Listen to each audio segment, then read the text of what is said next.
June 26, 2023. A couple of tired boys ready to get in the weeds. I am at Joel Pearl as always. Jeremy Lambert is with me, and Jeremy had as busy a night as anybody else in the world of professional wrestling. How are you feeling this morning, Jeremy? Joel, where's your energy? Where's your excitement for the show this morning? Come on, in the weeds, justified in the weeds chant, in the weeds. Thank you to all the great fans of In the Weeds for tuning in this morning as we're running behind because Joel Pearl can't get his shit together already. Sorry, curses in the first minute, but we're excited. We're pumped up. We had a tremendous show last night. AEW, New Japan Pro Wrestling, Forbidden Door, tremendous show. One of the best shows ever. Buy rates were up. Attendance were up. Biggest gate in history. We're fired up, Joel Pearl. Donate a super Joel Pearl chat. said, tired people. I'm not going to let you speak. Joel Pearl said, we're tired. Who's looking tired? Absolutely not. Joel Pearl, do you see this coffee mug? It says, I'm a mom. What's your superpower? That's the kind of coffee we're rolling with today. That's the kind of superpowers we're rolling with today. I stole my wife's coffee mug this morning. Pow.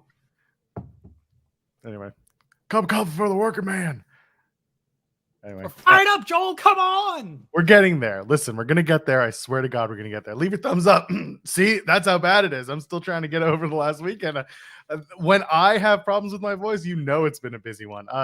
Go ahead, leave a super chat if you want to get your question statement read on the air. That supports us here at Fightful Overbooked. My plugs are all over the place. Thumbs up. That's the free 99 version. So go ahead, leave one right now if you haven't yet. And, of course, subscribe to us here at Fightful Overbooked. 14,200 and something of you. Can't be wrong. I mean, there could be more. Did I misspell something on the thumbnail? It's entirely possible that I misspelled something on the thumbnail. Oh, boy, Joel. That's fine. Oh, boy. You act like you did something last night. You act like you had like a long weekend, and this isn't the only thing you do. What's happening, Joel? Yeah, door crashed. Creased? Yeah, okay. Creased. I think I originally wrote close. Okay, let's pull back the curtain. Someone in the chat asked, what time did you get home from the scrum? Creased. Someone asked, what time did you get home from the scrums last night? So Kate stayed at my place last night, and we got back around 3:30. We left, it was 2:30. Yeah, it ended about 2:30. Yeah, so it took us about an hour to get home because we had to get the car. We drove some people back to their Airbnb. Actually, Charlie from Wrestle Purist, who is a sweetheart, her and her brother. So shout out to them. They were great, and they were with us in the scrum. Yeah, so we drove them back to the Airbnb, and then we drove back here. So by about 4-ish, I was asleep, and woke up to to spend time with my baby at 7-ish. My wife, thank God, was like mostly doing the work, and then I helped them get out the door this morning, and then I crashed for another hour and a half. Woke up, got Kate out of here because I needed to kick her out into the world, get home in time, and then I had to drag the mattress that was behind me, well, would have been behind me, where she was sleeping, out of the room, out of the office, reset the office. Kind of. There's a router over there that you can see that normally is where my setup is. Everything's just all over the place. And yeah. And then I had to set up the stream, get the thumbnail. I asked Jeremy to put the article up on the website because normally I would do that the night before. This is what I'm dealing with today. So let's have some fun. Wow, Joel, life is so difficult for you covering the world of professional wrestling. It is. I feel so bad for you, Joel Pearl. Here's the world's tiniest violin. It's worth a lot of money, that tiny violin. I've been told that it is immeasurable value. But yeah, listen, I'm not gonna complain about the fact that I had a great weekend. I'm not gonna complain about the experiences that I had, and it really is very much in part of the support that we get from our viewers and from the people who support us at Fightful. That's never lost on me, and I do want to thank everyone who helps us propel and do those things. That's really cool. When I complain, listen, I can complain. No complaining allowed after last night. I'm an old Jewish man. I can complain. No complaining allowed. You need muffins and water spritzer if you're going to complain. Best I can do is Diet Coke, especially once that crowd started chanting Pepsi's better. They chanted Pepsi sucks, so I'm just gonna let that slide. Yeah, I was about to say they don't like the Pepsi in Toronto, which seems weird. I feel like Toronto is a Pepsi town, but I guess not when certain people are around. Depends where you go. Some of the places have better contracts with Pepsi, and some of them have better contracts with Coke. I know you're a Diet Coke person, Joel Pearl. I run on coffee only. Coffee and water. That's the only thing I drink. Yeah, Diet Coke and water for me. I don't drink coffee, so Coward. I used to drink coffee. I gave up on it. Anyway, so we're here. I drink 2 times caffeine coffee, Joel. That's how I get through my day. And on AEW event nights, I have 2 of those cups. I had one during the pre-show, so I was actually like not super fired up during the show. It was a long day yesterday, but I'm super fired up this morning, Joel Pearl. I can see you like having one of those coffees and like sitting at the keyboard, and instead of typing, your hands are just floating over the keyboard as you jitter along. That's what happens because I'm godlike when I work, and so I just elevate. That's it. It's exactly it. Head of the game, Jeremy Lambert. Oh man. So where do you want to start? We can go chronologically. Kate and I did a show yesterday. Shout out to the Toronto Public Library. I can't believe I get to say that on the air. They had a podcasting room available for us, so we were able to sit in very good soundproof room. They set us up. It was a very simple setup, but we were able to do our show, and a lot of people were joining us and watching. So good times. I just want to shout out the Toronto Public Library. If you are going to support your local library, know that the resources go beyond books. Okay, that's my nerdy plug of the day. So the show Kate and I did was a lot of fun. We went to Collision on Saturday night. We went to Girls Next Door, which was the Smash Wrestling and Femme Fatale co-branded show. Nicole Matthews, who we had on the show on Friday, ended up winning her match and won the Femme Fatale championship from Alexia Nicole. I ended up doing an interview with Nicole afterwards, and let me tell you, we wind up on the floor. Yeah. Did she beat you up? You'll have to watch the interview, Jeremy. I'll send it to you once I offload it onto my computer. Finally get beat up. Shout out to Nicole Matthews for winning. Only champions on this show. I realized this person wasn't part of any of the shows wrestling wise, but our pal Megabyte Ronnie, he qualified for the Nathan's hot dog eating contest over the weekend. So champs only here on In the Weeds. The first thing I said was, "Oh my God, this is amazing. And what's this going to do for our July 3rd plans?" I'll talk to you about that off air. I'm sure. That was the first thing I was like, "Yep, there goes that." But honestly, though, Ronnie, that's amazing. I don't know if Ronnie's watching or if he keeps track of this, but congratulations. That's some great news for Ronnie. So we did that. Trisha Dora, we got an interview with her as well. That's going to be coming. It's a Fightful. Kate actually did that one. I said to her, "Hey, listen, she wrestles on Ring of Honor. You get to do this one." She was more than happy to, so that was great. It was a really fun weekend. That we got Forbidden Door last night, and listen, I'm not gonna lie. The show, when you start your day at 7 a.m. and the show starts at 7 p.m. and you've been going since for you at that point 12 hours, it can be a long show, but there were easily most of the show I was engaged and just happy to watch. There was some great matches. There were some great moments. Obviously, everyone talks about Bryan Danielson getting the final countdown and the match itself. Kenny and Will got tremendous praise, and it's very warranted. My God.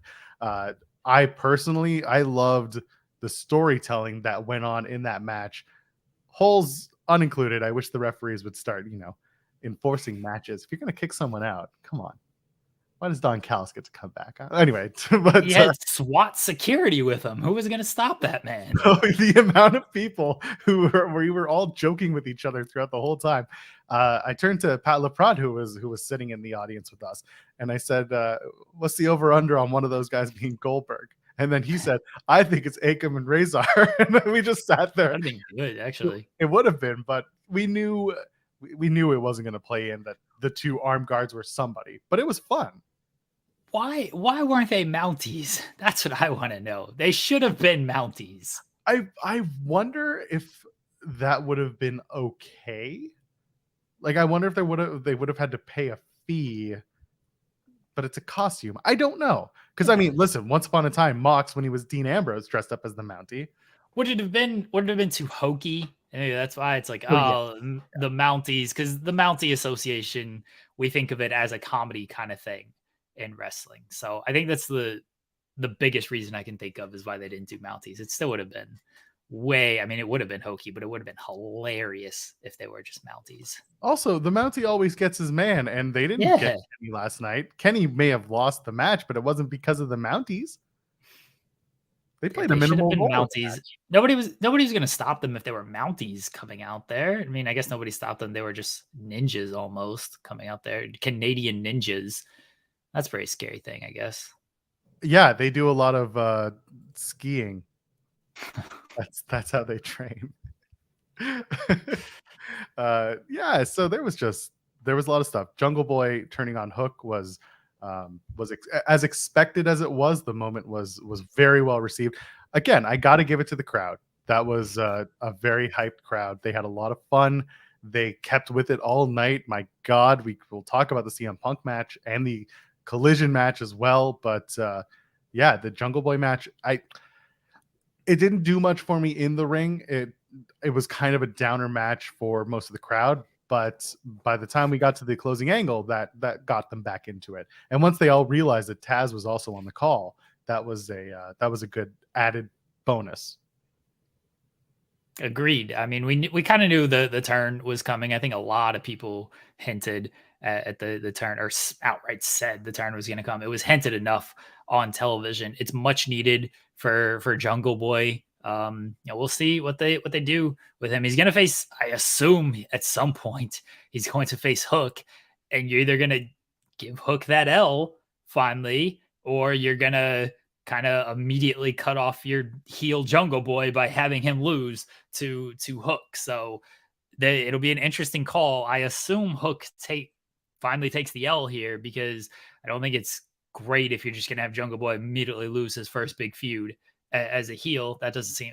They might not even do the match for a while. They might skirt around it with tag team matches, which they have loved to do, I feel, here recently. But yeah, we'll see where that ends up going. It was much needed, though. Taz is going to beat Jungle Boy's ass if he's not careful out there. He's going to give him a Tazplex just right onto the floor. And then we're all. Is Jungle Boy going to change his theme? I think that's the biggest talking point here. Are we going to change the?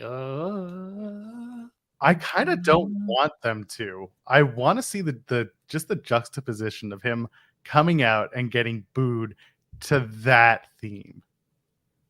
Just like the people have to restrain themselves from singing, and I want to see wrestling. Are they though? Are they? Because it feels very Chris Jericho Judas, where they're still gonna like sing and everything, and then you just, because that was the idea behind Jericho keeping the song, is like, well, are we gonna change it just because I'm heel? Like, people forget once the song ends anyway. People they hate me again once the song ends. So I could see him keeping the theme, and yeah, maybe they just boo it while it's going. But I also think it's such a catchy theme, and people like it. And people like doing the hand waving, that they're just gonna go with it. And then once the bell rings, they don't like them anymore.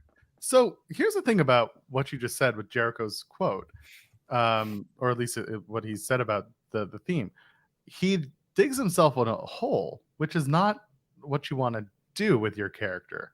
Just because people sing it doesn't, like, he then has to go and like flip off the crowd, do extra heel work.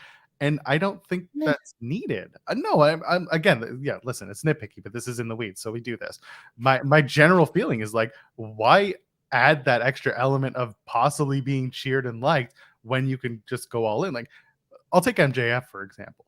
That theme doesn't say that theme's a shithead theme. And he does everything the right way. He got cheered and then he got booed. And I can't even explain what had people doing what they did when he came out and before he came out. The boos rained down for like the first 30 seconds, and then all of a sudden he comes out and they're cheering, and then they're booing again, and he didn't do much to do it. He didn't put himself behind the 8 ball. I think it's and again, it's something we talk about in AEW, where it's like, in a company where if everyone's over, it's the ones who are hatedly over that seem to get a lot of attention, which if you harness that power, that's a good thing. The guns are a very good example of that. But and again, that's something we talked about. But or maybe Kate and I talked about that. Anyway, either way, it's been discussed. And last night with Jungle Boy, I felt like people were ready to boo him. They were clearly very excited when the angle happened.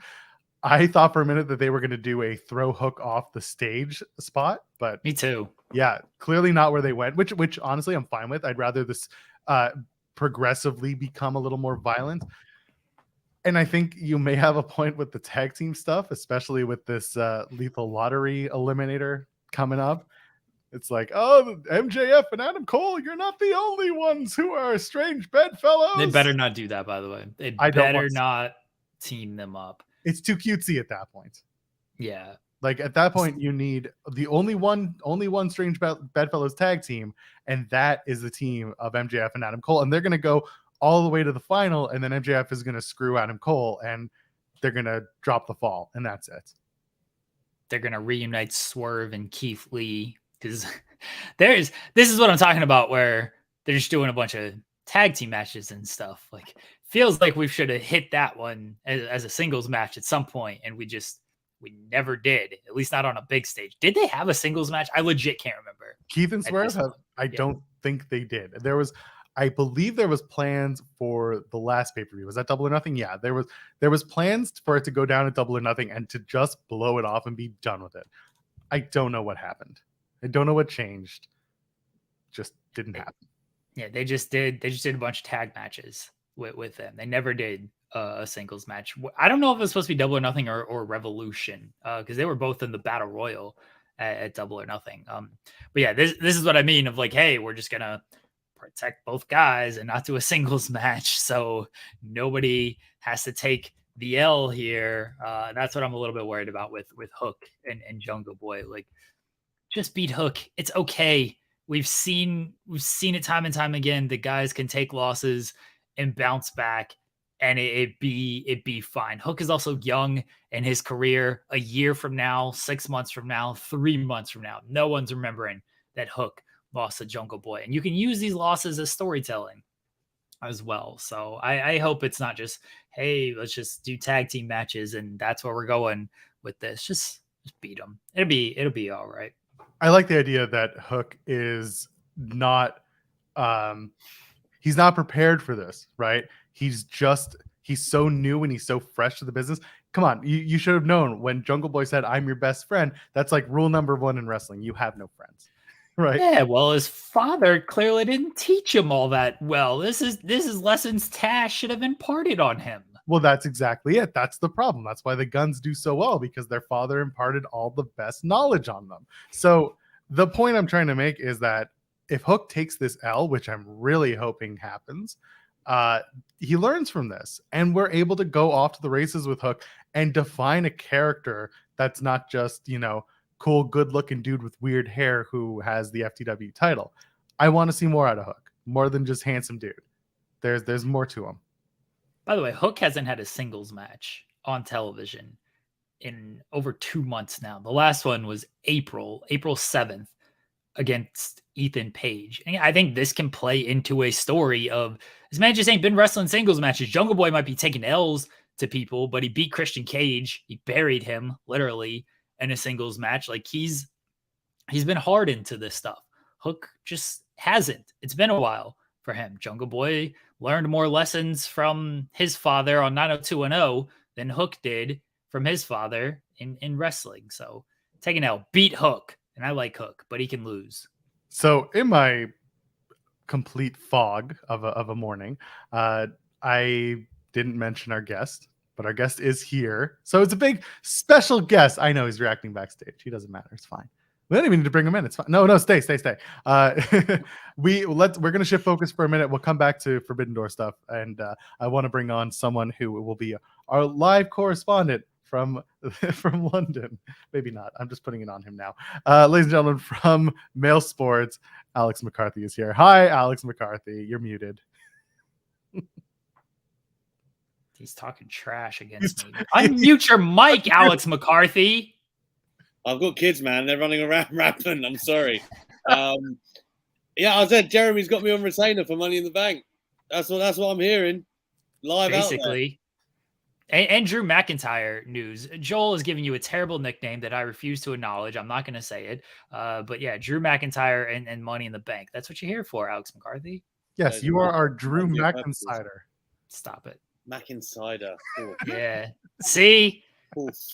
Not approved. You can't use it anymore. The man himself doesn't improve it. So you can't use it, Joel. Sorry. Got shut down. It's still funny, so it still gets used. To me, it's still funny. We're still going to use it. Alex, I have a very important question right off the bat. We only ask the hard-hitting questions here on this show.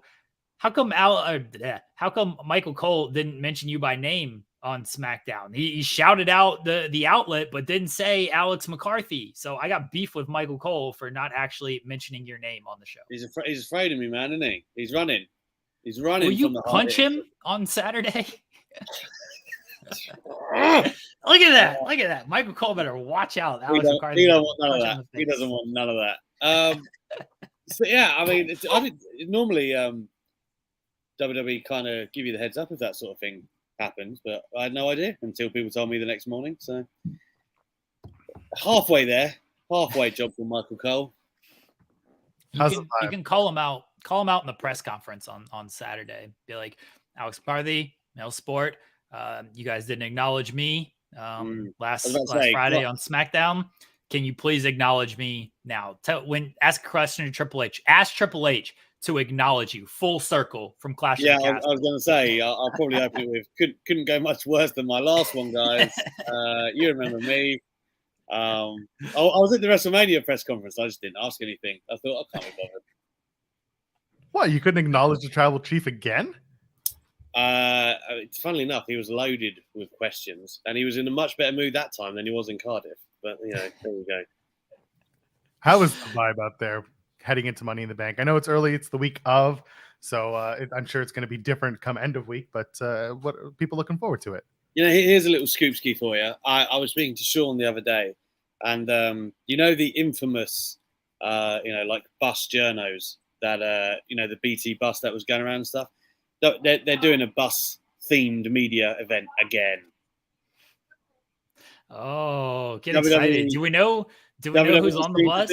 WWE seems to think these are a hit. I don't know why, but they do.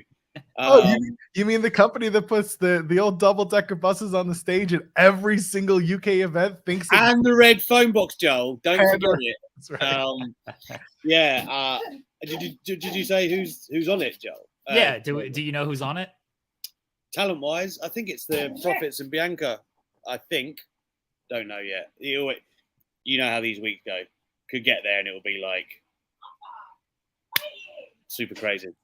No, I don't know. I know that we've got, obviously they're doing legs of the UK tour, as it were, like midweek. So I know Sheffield has somewhere, and so like I know Becky and Seth are doing a bit of a media tour together in unison. I think they're hitting all the big hitters like Good Morning Britain, which is not a great show. But they're also going to TalkSport, my old stomping ground, Virgin, stuff like that. And yeah, I'm hoping to speak to Becky on Wednesday, and maybe Dom and Rhea on Thursday, and then everyone. Well, the SmackDown talent anyway will be there on Friday for the media. The Raw talent don't get into the Saturday, I don't think. But yeah, it is coming up. It's kind of that now that Forbidden Door and all that stuff's out of the way, we can kind of look at Money in the Bank. And it's a good summer for the UK, man. When you think All In will bookend it as well. So I'm hoping this week kicks off the vibe right. 2 shows I'm looking for. I always look forward to getting down at the O2. To be fair, the atmosphere is really good. Are we going to see? Sorry, are you going to steal one of the pillows from the bus? From the bus? No. Yeah, I have stolen a pillow from. So WWE like to put on these. What's the best way to describe them? They're not VIP events, but they have like a free drinks thing, like an hour beforehand for like it's basically media and whoever got comp tickets, right? And they had Raw and SmackDown pillows there before. I am not ashamed to say a SmackDown pillow got robbed in about 2018, and my daughter did not give a shit. I thought I was coming home with an absolute look what Daddy. No, she did not care. Did not care. Risked it all. And she didn't even know. But there you go. kids don't care about that stuff. You give them stuff, it's like, oh, thanks, and then they're back to their video games and their way more important stuff than wrestling and wrestling novelties out there. Let's ask the real important question here, Alex McCarthy. Drew McIntyre, we seeing him on Saturday? Is he going to be on the bus? Are they going to put him and Sheamus together on the bus and they'll do a bang? That would sell itself, would it not? But I mean, the last time I spoke to him, which was I don't know, like last week or the week before, he was hoping to be here. Like I know that he'd already arranged to see family and stuff. Like, when he thought he was coming. So not sure. I mean, I sincerely doubt he's wrestling, but he might be coming over. He you've seen he's still doing charity stuff, and I know they have like Special Olympic stuff, and I know WWE does still have stuff going on this week. I need to get the itinerary to hand, but I didn't see him on it for the charity events that they're doing, so I'll have to ask him. But yeah, state of play is pretty much the same, I think. But I know he was hoping to come over, and he was a bit gutted when it looked like he wasn't. Well, when you find out, when he messages you of, hey, I'm going to be when Mustafa Ali, I guess he's not, when Ricochet is at the top of the Money in the Bank and my music hits, and then he has to freeze for 5 minutes as I saunter down to the ring. When he sends you this message, I assume he'll send you that on like Wednesday or something. Please DM me that scoop so I can pre-write that story. I will forward that scoop. Sure. Thank you. Thank you. That's a Wednesday plan. That's a very in advance plan, especially with the way in WWE world. Christ, yeah. That's like a set in stone. We are doing this. He is the guy plan. So, congratulations to Drew Brock Lesnar McIntyre. Apparently, yeah. My dog's going crazy. Will you stop? I don't know if you can hear him. Can you hear him barking away? Jesus Christ. At least it was a dog or a kid. They all sound the same. Dog. He's obsessed with shadows. Don't know if anyone's ever gone through this, but he literally. I posted it on Instagram the other day. He literally just backs up and he goes. He like jumps at it. It's like John Cena coming off the top rope. He's an idiot. He's an idiot. He is. He's a real idiot. Look. You blithering idiot. Oh, God. Oh, he loves you so much. I feel bad. But yeah, thank you. Dog content. I'm here for it. Yeah, look how wholesome this is. All right. Get back to your shadows. I was enjoying them. There you go. 2 for the price of 1. All right, let's talk about Bloodline Civil War. Alex, I know you're fired up about this. We're going to see Roman Reigns and Solo Sikoa against the Usos. One, are you surprised that the match, to me, it seems like it's happening a little soon. I certainly didn't expect this to be on Money in the Bank. And 2, what are your expectations for this, besides cinema? Yeah, I mean, you touched on my initial thoughts right there and then. Is like, when I actually look at the card, England typically down the years, I know we had Clash at the Castle last year, but I would say even this match supersedes anything that was on that card. And historically, we have had just like glorified house shows, if you're talking like insurrections, rebellions, things of that nature. This is a match that you should see on a Big 4 pay-per-view. And I know Money in the Bank's kind of the magic number 5 to most people, but still, I'm very surprised we're getting something of this magnitude because we just typically don't.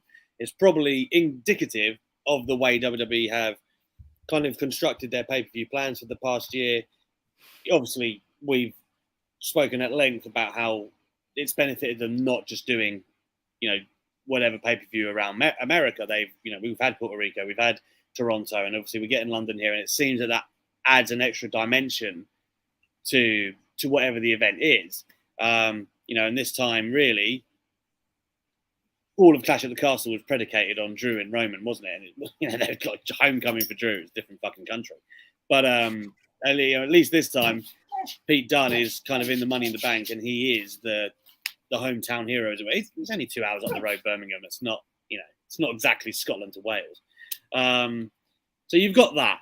And I think it would have been fine if we just had the 2 Money in the Bank matches and, whatever. The rest of the card looks pretty good to me. And then to add the Usos, Roman, and Solo onto it, it's like, woof. I do agree with Jeremy, though. I assume that this is the next major beat before whatever they plan for SummerSlam. But presumably, Roman will defend his title at SummerSlam, right? Like, kind of missing out on the title defenses at the moment, which, WWE will just, we'll do what we want for a while. So, not too sure where they go from here in terms of... Cut it out, man. In terms of, presumably the Usos don't win. I mean, that's just open and shut case then, right? It's like, where do you go? There's no gold on the line or anything. So it's just like probably the long-term goal or gain. And I did allude to this at WrestleMania. I would not be surprised if the end story is Solo Sikoa. Like, he slowly turned and he becomes the one who faces Roman and eventually dethrones him. Is that the right thing to do? I don't know. But I would not rule out that that's where they're going with this, since really, when you think about the Bloodline story, a lot of it has been lifting up the Bloodline. Look at where the Usos are now, particularly Jey Uso and Solo having emerged. He's only been around since Clash at the Castle and he already feels like a top tier, maybe not the top bracket, but he's certainly in that one below. He's main event in shows. I think if, Cody thought it was his story, but it might be a Samoan story, and I wouldn't be surprised if that was the case. So I think that will be the ongoing dynamic in this story, though, right? Like, it's the Usos against their family, but Solo really is their brother, right? So it's like they need to dive into that a bit more as time goes on. And eventually, maybe they turn him.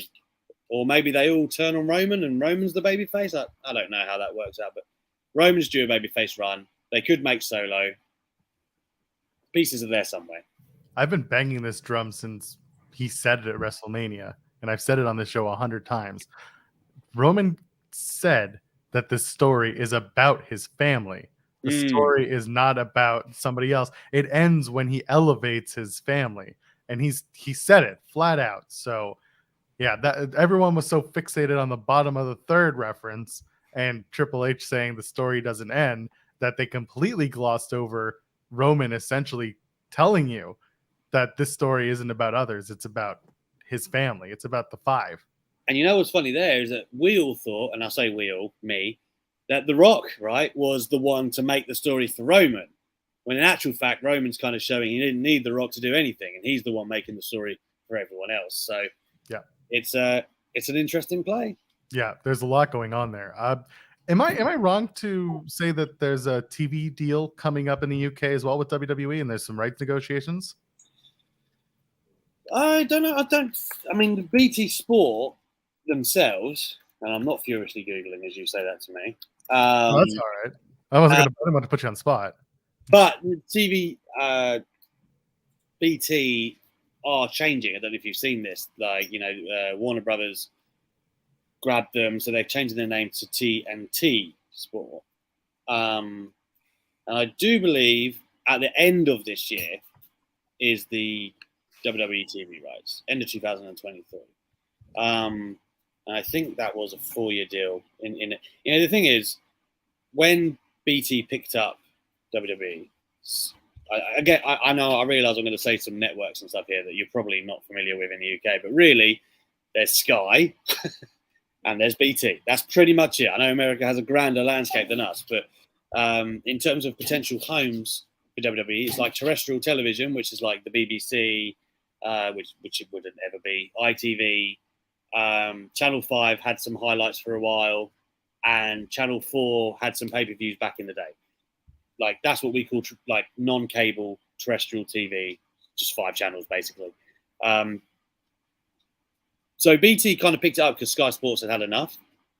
They had been the long-standing partner for like 30 years, and they just had no interest in paying a premium for it. So I don't think BT even really had to bid hard to get the WWE rights. But the interesting thing now is BT have been, obviously housed NXT UK for a while, which, at their expense. And they have been really supportive partner of WWE in that regard. But now that there's new ownership, there are murmurs of like, are they as invested I know there are some people in the WWE side of things who, and I'm talking this in like production and social media, whatever, that are looking for other opportunities and stuff. So that could be an indicator. Not sure how fixed on wrestling the new landlords are for BT. Yeah, the reason I brought it up is because, like you said, Sky was the player back in the day. They were airing most of the shows. I don't know why. I have this information in my brain, but at one point, the news was that Sky was upset with WWE not putting a serious amount of time into UK programming when it came to. You mentioned it. Like there hasn't been a legitimate pay-per-view in the UK since what was it, Insurrection, and that was 2002. So we're talking, over 20 years ago. So I wouldn't be surprised if part of this was part of their rights negotiation play. They did the same thing in Canada, by the way. That was part of the Elimination Chamber deal with Sami Zayn and Roman Reigns. Was the deal with Rogers Sportsnet is starting to come to the last few years of it. So they want to figure out what the deal looks like. But also, similarly to how it is in the UK, in Canada, there's only really two major sports outlets, and one is owned by Bell, which is one side, and the other one is owned by Rogers, which is literally the only other side. So we are, and by the way, Bell carries AEW programming, so the odds of one keeping both are very slim. But it's on my radar, and that's something I was thinking about because it is a big event that's coming to the UK, and it's an opportunity for WWE to say, "Hey, look at us! We actually give a shit about you guys again." I mean, there's no doubt they've been dialing up. We've had a good couple of years out of WWE. Post-pandemic sort of world, but Sky, as far as I was concerned, were like kind of done with wrestling when they let go of WWE. Because even when the original AEW rights deals were coming around, nobody really thought that Sky Sports were even in the running for that. But in the sort of 3 or 4 years since then, BT Sport have taken them over in so many ways. Like BT Sport has UFC. Eddie Hearn and their boxing left Sky Sports, so Sky doesn't have the monopoly it had at that point, and also like BT has all the Champions League football and stuff, so Sky might be keen to claw something back. Like really, they've only got the NBA and the Premier League football, really, but which they kind of split with BT. So it could be a different dynamic, but the last time I heard from people at Sky Sports, it was like wrestling wasn't really on their to-do list. Alex, who do you have? Last one for you. Who do you have in the Money in the Bank matches, winning men's and women's? I feel like this is an ongoing conversation with the men, but it probably should be LA Knight, and it probably will be Logan Paul. I can see why WWE would do Logan Paul, right? Like him carrying around the briefcase and doing a stupid podcast with the brief. I can see from there, like, hey, look at our massive belt with our massive logo on it. Mind why giving it to Logan Paul would be a good decision. And frankly, he's usurped all of our expectations, hasn't he? We can all freely admit, like, could be interesting, I guess. But to me, LA Knight is in one of those rare spaces where he's organically over, which doesn't happen too often, as we all know, where the crowd are actually asking for it. And sometimes you should just go ahead and do it, right? He seems the most viable option to me. I mean, I fucking love Pete Dunne, but he's a bit part player in his own stable at the moment. I can't see him being Mr. Money in the Bank as much as the crowd will be behind it. Shinsuke, zero steam. Santos Escobar, zero steam. These are all good people that I want to watch, Ricochet included. But it's like, okay, realistically, who's going to do something that's going to be of interest with the briefcase? Jesus. I think LA Knight really is the pick, but I wouldn't be surprised, given how WWE handled LA Knight thus far. I mean, a clean win over Rey Mysterio was very shocking last week to me. But I wouldn't be surprised if they just went with Logan Paul. They'll probably see a higher upside. And the fact that LA Knight's told us that there were some reservations about his age and Vince is meddling in everything right now, I don't know. But then, the reactions might be his savior. Who knows? But it's not a slam dunk by any stretch of the imagination. They don't care about reactions. How about the women's? There you go. But sorry, you asked about the other one. For the women, I mean, Becky's the biggest star by, obviously, and Trish, I guess. But they've got their own little story to fuck each other up. They don't need the briefcase, maybe, right? That's what I'm thinking there. Bailey can't catch a break for anyone's money these days, and I mean, I'd like to see Io get it. Personally, I think that's the next gateway star to the main event that would actually make sense. You've got Oscar as a champion as well. Possibly don't need the briefcase to get to Oscar, but still, it gets a legitimate way there. And then you've got the infighting with Bailey of, Bailey really wanted it, and maybe you have a feud that way because, let's be honest, Damage Control, they have not been booked great. So how long do you keep that going with Dakota Kai injured? Io would be my pick, but then would I be surprised if WWE parlayed it into the Becky and Trish story? No, I wouldn't.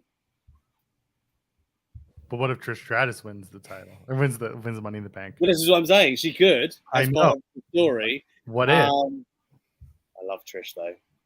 I wouldn't give a shit. I'd back it. Alex, thank you for your time today. Anything else you want to discuss? Money in the Bank? Anything? Any comment, headline you want to hot take you want to throw out there? Less than a week before Money in the Bank. I don't know if this is a hot take, but I will say I think this is it's arguably on paper the best pay-per-view the UK have ever had from WWE.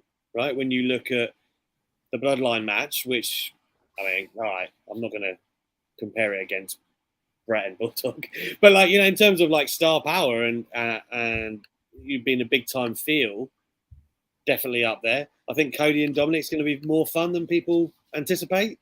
I'm here for that.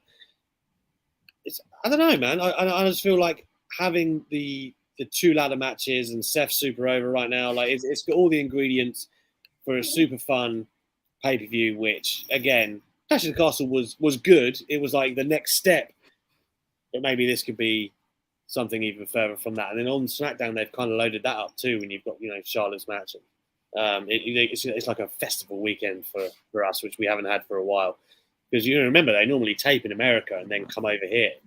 But now it feels like even a small thing like that, right? Having SmackDown live here is a bit more like, hey, the UK is important, maybe. So we'll see. But otherwise, man, I'll just be keeping you guys up to date with my movements this week. I understand I'll be running into the Mr. Fightful himself, Sean Rostap, at many occasions. You won't need my scoops, Jeremy. You won't even need it. No. I talk to Sean too much. I'm tired of talking to him. Will you share eggs with him, though? Will you take him to the best egg restaurant in the UK? Is there a joke here? Does he not like eggs? No, he comes on our show every day and just shows off his eggs. All this man eats every morning is eggs. So you've got to treat him to the best egg spot in town. Big omelet guy. Protein's important. Oh, I'm a ham and cheese omelet guy. Egg slut is great. Listen, I know you've got them in America, but still, I'll show him. All right, there we go. That's the real scoop we need. What Sean Rossap feels about the eggs in the UK. Alex, let everybody know where they can find you at this week and all time. Alex McCarthy 88 on Twitter. Obviously, I'll be dropping all of my things as I do them this week on there and all coverage from the event. So feel free to stop by and catch me there. And otherwise, you'll find all interviews that I do on Inside the Ropes, video form. We also have a podcast with myself and Kenny called Break It Down, where you'll find audio, like Seth, for instance, didn't have audio. So if you want that, you have to go there. And all the written pieces will be on Daily Mail /WWE. We're so dated, we haven't even called it wrestling yet. I'm working on it, guys. Trust me. It's okay. The ESPN article from CM Punk also went up on the WWE side once upon a time, so I get it. It happens, man. Thank you so much. Thank you, Alex McCarthy. Cheers, guys. Always a pleasure. Cheers. Bye, buddy. Happy early birthday to the little one as well for Alex McCarthy. He is celebrating a birthday. I won't say when, but it's an early birthday for the little one, not the dog. Children. It's always good to hear from Drew McInsider. Stop it. He doesn't approve. If the person you give the nickname to doesn't approve, you can't do it. What are you talking about? Remember when WWE saddled Keith Lee with the Bearcat? And at first he was like, guys, it's cool. And then afterwards he left WWE and he's like, it wasn't cool. Maybe this was what we're doing. Maybe he really needs this to propel himself forward in this company. No, he doesn't approve it. He doesn't like it. You can't force it upon him. That's nickname misconduct, Joel. People, that's a crime. What am I going to do? Step down and then come back in a few months with a power coup and take over the company again? That's a crime, Joel. Stop it. Don't do that. Never. But seriously, thank you, Alex McCarthy, for joining us. It's an exciting couple of months. It's an exciting summer for the UK, like he was talking about. You've got Money in the Bank really does kick it off, and then All In, as Alex said, bookends a very exciting summer. And one thing that Tony Khan said in that media scrum was that I think he said that Fulham and Arsenal play each other the day before, and it's also his mom's birthday on the 26th. And then All In is the 27th. And then they go to Chicago. They finally officially announced that All Out will be in Chicago, along with, and I loved this, by the way, they're going to tape Dynamite and Rampage at the Now Arena outside where All In started and where All Out has been the last couple of years. And then, of course, Collision on the Saturday, and All Out comes to the United Center this year. And I could just see the conversations where the Young Bucks told Tony, we'll take the Now Arena. That's our place. That's our home. And then Punk is like, yeah, I'll fill the big one. Sure, that's cool. And like, it's the funny thing is, like, on both sides, they're just becoming, and I mean this very jokingly, they become nostalgia acts of each other.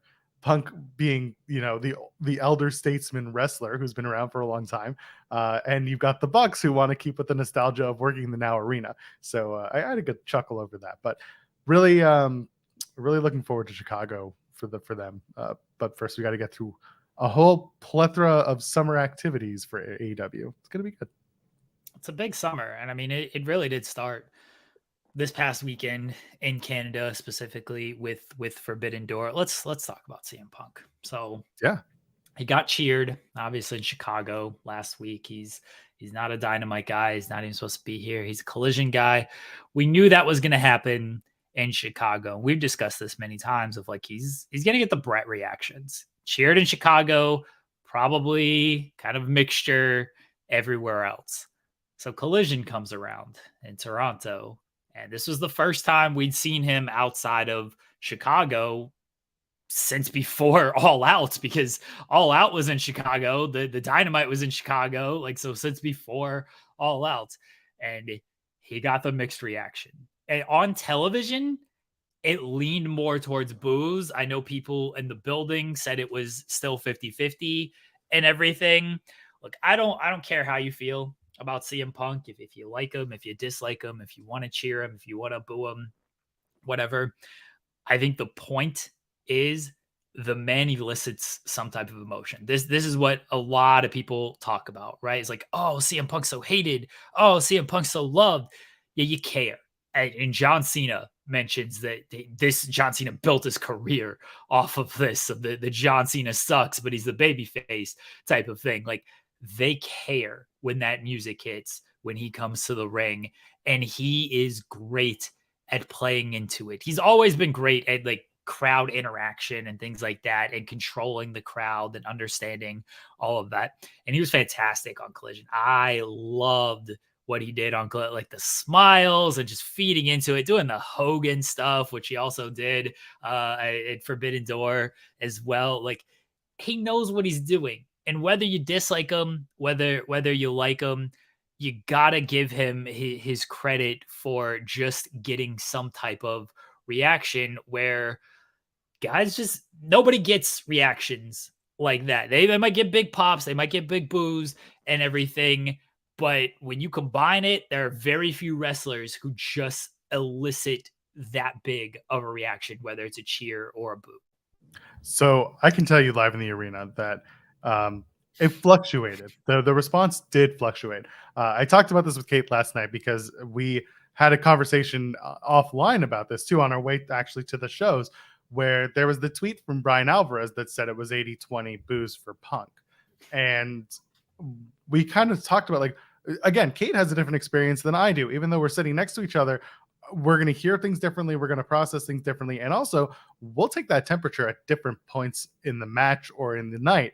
And to me, when I heard that comment from Brian, or heard that tweet from Brian, I said, that was the moment Punk stepped out in front of the crowd.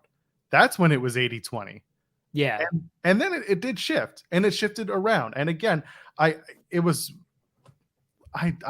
really enjoyed it. For 1 minute, or for 2 nights, really, I was able to step outside of everything you and I have talked about on this show, on other shows for the last year plus, about CM Punk and the Elite and the backstage drama and all that stuff. And I was able to sit back and really enjoy what I was watching on the screen and in front of me on, in the playhouse, of wrestling. And I really respected what we were getting out of this CM Punk. I loved that the crowd was just super passionate and super into it. Dasha, before the match even happened, throughout the night, Dasha was reading signs out from the crowd. I don't know if this was her call or if maybe she just didn't want to call attention until later on. She didn't mention a CM Punk sign until literally before the main event. And she called out someone's sign that said, "I'm here to see CM Punk." And the crowd booed vociferously. It was really loud. And I wasn't surprised. I was surprised at how loud the boos were. I thought it would be a closer to maybe 50-50, 60-40. No, that was, again, the start of 80-20 in terms of, the crowd reaction. And then, like I said, it changed throughout the night. But that was manipulation at that point. That was crowd manipulation. And there's nothing wrong with that. That's what you do in wrestling. You prey on the emotion of your viewer. You tell that story. And like you said, the Hogan stuff got people feeling a certain way. The double bicep when he's doing a pin, the cocky pin, doing push-ups outside in the crowd. Punk knew what he was doing. He knew what he was walking into. And for me, the larger story, when you talk about what's going to happen next, is you've had this Owen tournament. And the match with Kojima was a whole other can of worms, where the reaction, you thought Collision was loud. Well, then the next night, you had a much larger house who very much felt the similar way that they did. And it wasn't until the end of the match when Punk won and picked up Kojima and bowed to him, didn't lariat him and cement some heel turn. He bowed to him and left, and the crowd said, "Oh shit, that's right, he's good." Like, oh, he's actually, like, he's respectful. How do we feel now? It confused people, and that was good. But what do I see down the pike is it's Starks and Punk in the final. Yeah. And it's Starks being really, like, being turned on by being turned on. It's CM Punk turning on Ricky Starks. There's no other way to put it. A heel CM Punk cements his badness and either beats Starks or Starks finds a way to survive, and then Punk eventually, like, beats up Starks after Starks wins the Owen. I don't know what it is, but this all feels to me like we're going that route, and putting Starks with Punk and FTR on Saturday, to me, really just cemented that case.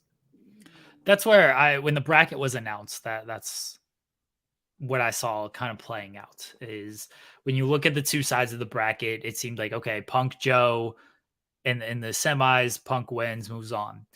Starks Hobbs in the semis, history there. Starks wins, moves on to the finals. So you get Starks and Punk, and it does become a thing of, and I think Ricky losing last night or at Collision kind of plays into this as well. Here's how let me put on my Tony Khan cap and everything. You have to speak like him now. I do that a lot. I know. No, because, like, I'm telling you the finish before it happens. Tony would never do that. You're right. So I'll do this afterwards.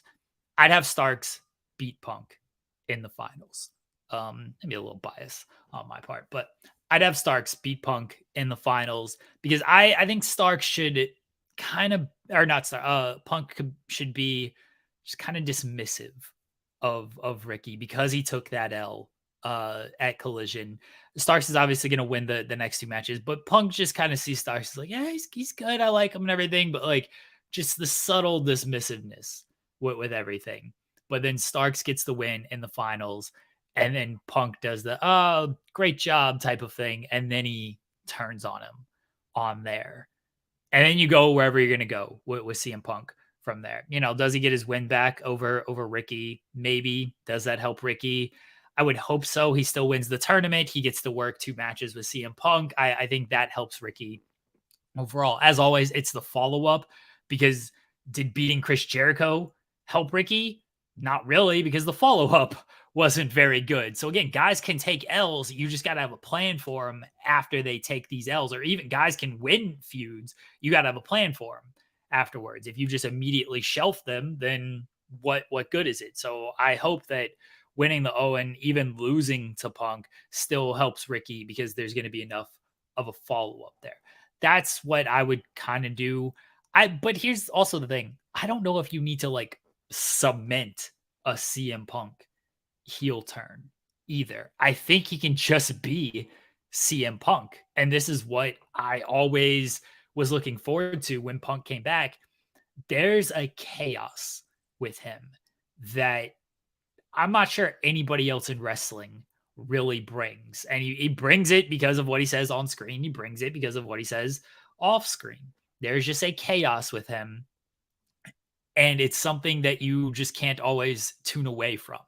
I mean, I think we see numbers that show you can't tune away from this chaos that he brings. And I don't think he needs to be like, oh, I'm a babyface, I'm a heel. He did feuds with Kingston. He did feuds with Moxley. Like, he was babyface and heel, both sides of that stuff. But he's just CM Punk. He's going to get you a reaction.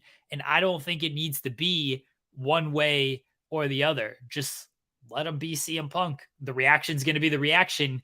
And he's certainly good enough. We saw it in Toronto. He's certainly good enough to play. Okay, hey, they're gonna boo me here. All right, I'll give him a taste of the heel work type of thing. Oh, I'm in Chicago. Oh, maybe they go to somewhere where they're fans of CM Punk. He gets the cheer. Okay, they're gonna cheer me here. I'll give him a little bit of babyface work here. So I think he can just be CM Punk, and he doesn't actually need to cement a babyface heel divide there. So I'm thinking to myself, and I know it's so easy to laugh at AEW is going to Regina. I get it. It's funny. It was funny to us in 5th grade when we learned about the capitals of provinces and all that. Yes, but they were in Toronto. Toronto is exactly the crowd that you'd expect Toronto to be. Very plugged in, very engaged, and it's a pay-per-view crowd. I'm actually interested. Not in Hamilton, because it's a 45-minute drive. People will be coming in. Although if you look at ticket sales, maybe not. But the point being, Regina is one of those places where I'm legitimately interested in how they react to a guy like CM Punk. Because they're not that plugged in wrestling crowd. They're not a major metropolitan city in Canada. It's not Montreal. It's not Toronto. It's not Vancouver. They are just, they're a smaller town that might just be more family and therefore more friendly to CM Punk. So that's really where my interest lies, is how will those smaller markets that are getting TV and maybe aren't plugged in the same way that Toronto would be, how are they going to react to CM Punk? Toronto's bizarro world, Joel. Shout out to RJ City for bringing that up. And also shout out to RJ City for wearing whatever that suit color was. Beige, tan, I don't know. Poutine. Wasn't that just a poutine color? No. If your gravy is that light, you're making bad gravy. Or that's your cheese curd color, at which point you probably should check the expiry date. Oh man. Yeah, so what else was on this card that was really interesting? Oh, you mentioned the Jericho never, the Jericho world never ends and it never really helps anybody. Jericho is going to ruin Sting's career, is what you're saying. Oh, all right. They're going to wrestle on Wednesday. I'm going to reverse course, change course here. I got a hot take for you. Joel Pearl. Let's I'm hear afraid to tweet this on the Twitter because people might get very mad at me. People love to just get mad at things on Twitter over nothing, over absolutely nothing. And people will probably tell me this is wrong, even though it's an opinion and it's, how I feel about something. And it's my own objective, or I guess subjective. Those two words confuse me. I'm not good at this stuff. Objective it's my own opinion. Okay.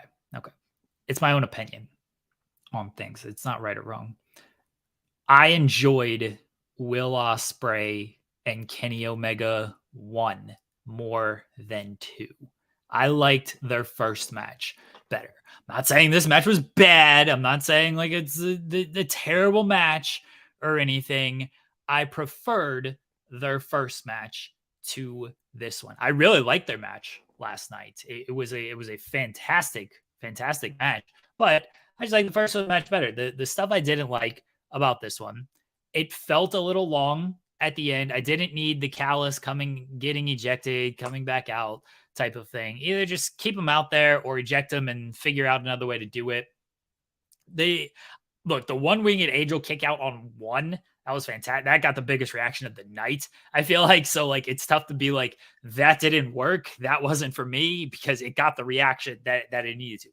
That ruled.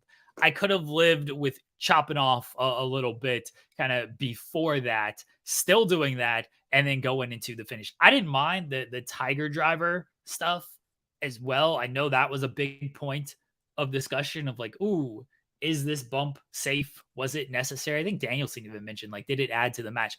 I think it did actually add to the match. I understand why people, especially nowadays, were very concerned about safety and things like that, as we should be. One, obviously Omega was okay taking it. If that's a risk he's willing to take, cool. Danielson also mentioned, like, Danielson fractured his forearm on an elbow. Like, he didn't have his elbow in the right spot. So he mentioned Cena like tearing his pec on a hip toss, as he get injured on the most basic stuff. So if Kenny Omega is willing to take that Tiger Driver, fine, let him do it. I think it added to the match in the sense that Ospreay couldn't put this man away after stabbing him with a screwdriver, hidden blade, Stormbreaker, one-winged angel. It's like, what do I got to do to beat this? Oh, let me drop him on his head. This is what I got to do to beat this man. So I think it did add to the match in that sense. That didn't take me out of it or anything like that. Which a spot in the Danielson match did take me out of it. We'll talk about that match here shortly. So that didn't take me out of it at all. I really liked the Ospreay Kenny Omega match. I prefer the first match. I thought the intensity was a little bit different. Martin says, was it because it was in Tokyo Dome? I don't think so. I know that's the joke. Everything's better in the Tokyo Dome. I do think the atmosphere for that match was clearly different. It was Kenny's big return to Japan, which made it like feel much more monumental. I felt just the heat was a little bit better in the first match. And there was nothing wrong with the heat in this match. It just had a different atmosphere and different vibe. I thought the work was a little bit better in the first match, and I just preferred the first match. Again, the second match is great. I know people are calling it best match of all time, match of the year and stuff. Look, if that's how you feel, cool. If you enjoyed it more than me, awesome. I'm not here to tell you what to like and dislike. I'm just telling you I like their first match better. Someone who is here to tell you what you should or should not like is a super chat from Ryan Sullivan, who says, Jeremy, you are wrong and you should feel bad. I also agreed some of it could have been cut. Thank you, Ryan. You know what? I don't think it's such a hot take. First of all, like you said, wrestling is subjective. And to me, the New Japan style of match, main event match, that was very much it. Where you start slow, you build, and then it's like spam finish, whatever, big spots to the finish. That's not there's nothing inherently wrong with it, but it's not everyone's style. It's not everyone's cup of tea. I liked the crowd reactions to what we saw. And that's how I was approaching this match. That's how I had no dog in the fight. I was very well tuned in to what I think the story is and should be. and that Will Ospreay should win and have the title, and deservedly so that we can do a third one in London in the UK, which again, in the presser, they heavily hinted at it again, and you got a lot of time to tell that story and get to the third. So I saw what it was, and I didn't hate it. I loved how the crowd was reacting to it. Do I think that it could have been a little less at times? Yeah, absolutely. Doing the Tiger Driver that late into so many kickouts did feel, you could tell it was a desperation move, which I liked. Again, the storytelling was there and it worked. But there was a lot of, again, I said it, spam finishes. They did the reversals of the finishes. I like that. Stuff like that always gets me, there's good coordination there. I appreciate that, so I enjoy it. But yeah, I can understand why the Tokyo Dome match may have been more of your dish, maybe because it was a little more traditional in a lot of ways.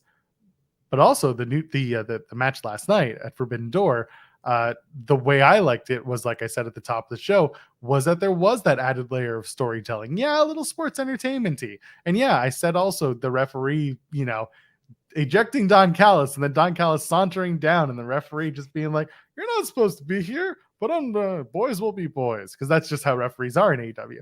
So that I was kind of like, that's dumb, but I'm not going to get nitpicky over it, because it ended up with exactly what it was, which was giving Will the screwdriver so that he could use it, and it was the facials from Will Ospreay when he used the screwdriver, when he looked at it after he used it, realized what he did, threw it away. He was just kind of like, it was a mix of like, oh shit, am I sinking low, or oh shit, I can't get caught with this. It was both reactions at the same time, licking the blood off the bicep, and everyone was chanting, "You sick, you know what?" And he just looked at, I love this. This was so perfect. He took the beat. He knew the hard camera was focused on him, and all he said was, "Yep." And then he went back to work. Again, those little things, those little acting things made this match that much more fun for me. But I don't think you're wrong in feeling like the first match was more entertaining for you. But there's potentially a third coming. They're gonna have to find a way to hook us back in on a third that's gonna be beyond what they just did the last two times. Thank you for telling me my feelings are not wrong, Joel Pearl. Thank you for validating my feelings. Well, if you're Ryan Sullivan in the chat, you're wrong. Everything about listen, you put it out there. I wanted to make sure that this therapy session is brought. Yes, I was gonna say, this is therapy. Make sure your feelings get validated in therapy. There's a famous, maybe infamous, Tito Ortiz after the first Affliction show. I use this all the time with my buddy Samer. The first Affliction show, he does the post-fight interviews, and he gets in the ring, and Tito Ortiz, not great with words. If anybody has watched any of his interviews, he goes, "Let me tell you how you're feeling." And it's just a hilarious line when he's talking to this fighter who just like knocked out some dude, whatever. Like, "Let me tell you how you're feeling." And of course, he's trying to ask, like, "How are you feeling?" But we use that line all the time. So Joel, let me tell you how you're feeling about this match and why you're wrong about it when it comes to Will Ospreay and Kenny Omega. I prefer the first match. That's all. Nothing bad to say about the second match. Nitpicky stuff. I just checked, by the way, and I guess I'm not alone. Because cage match is not the end all be all or anything, but people enjoy it. I know that the ratings are not fully, the vote difference is heavy right now, but a 9.6 for the match last night, and then a 9.7 for the Tokyo, 9.78 to be fully correct out there for the Tokyo Dome match, and 1,000 votes for the Tokyo Dome match, only 300 for the match last night. Again, it's not the end all be all on anything, but I think a lot of people were reactionary last night of like, this is the greatest match. I think that's in our thumbnail on the Fightful post show. It's like, greatest match of all time. It's Will Ospreay and Kenny Omega. And I get it. I get people want to do the reactionary stuff. It was good. It was very good. It was great. I just saw it there. It's the thumbnail is Will with the title over his waist on the ground, like it's the top shot down. Is his best match ever? ? 3 times. Yeah. Because I have the best match to me. It's not even the best match they've ever between them, much less ever. We gotta. I mean, listen. We gotta sell the shit. I get it. We gotta sell our products. We gotta start doing, baity thumbnails like this, Joel, instead of misspelling words on our thumbnail. I give you a break for that. I'm sorry. I hate when people nitpick me over that in articles, so I apologize for doing that to you. Honestly, like I dislike when I make those mistakes, but I am also very well aware of my current status as a human. If you look at like, so I'm gonna do this for 1 second. Look in his eyes. Yeah, like hold on. Can I gotta what do you see? Like, I need a person who's been lacking sleep. Yeah, I need you to see the bags currently under my eyes and the dark circles to understand that yes, I am I'm a little over today. It's okay. But yeah, that was I like that. Yeah, there you go. That's for the shorts. We gotta whoever does our shorts has to do that. Omega versus Ospreay 2, most overrated match of all time. Yeah, exactly. Did Ospreay and Omega 2 suck? That's how you get them. That's how you bait them real good. I was trying so hard in that press conference to get something out of as many people as I could. Okay. Do you want to talk about Danielson Okada and then let's talk about Danielson Okada and then let's talk about the press conference, because I do have questions for you about the press conference. I will very happily talk about that experience too. Obviously, so okay. I've said that I've mentioned this on other shows. My past work was in music and playing with cover bands and party bands and stuff like that. I have played the Final Countdown more times than I would like to admit. The second I heard, I was like, oh my God, they paid for it. And Kate just looks at me like, what? And then it kicks in with the synth line and everyone lost it. And rightfully so. I mean, that was a moment. And we'll talk about the question I asked Tony about it, because I do like a lot of what he said. I'm glad that he gave me an answer that didn't suck about it. But compared to other questions. But yeah, they paid for it. They clearly made the deal. And Final Countdown is what Brian came out to, and he came out looking good. He looked excited. He looked happy, and he said so much in the interview, in the presser, and everything. If he was in a bad mood earlier, like he said he was, that was washed away with the music, and he was just. You could just tell he was excited for this, and that's such a wholesome spot to be in for him. And then Okada comes out, another big ovation.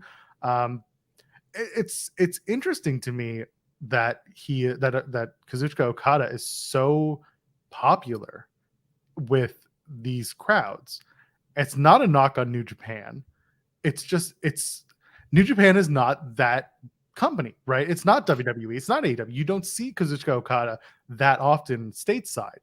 So when it happens, I guess it is such a big deal. But just to see the reaction that he got, that certainly proves that he is a draw and that he does deserve to be the guy in New Japan and potentially elsewhere. It helps that he's also, the right look, the right fit, and a very talented athlete. So the match itself was good.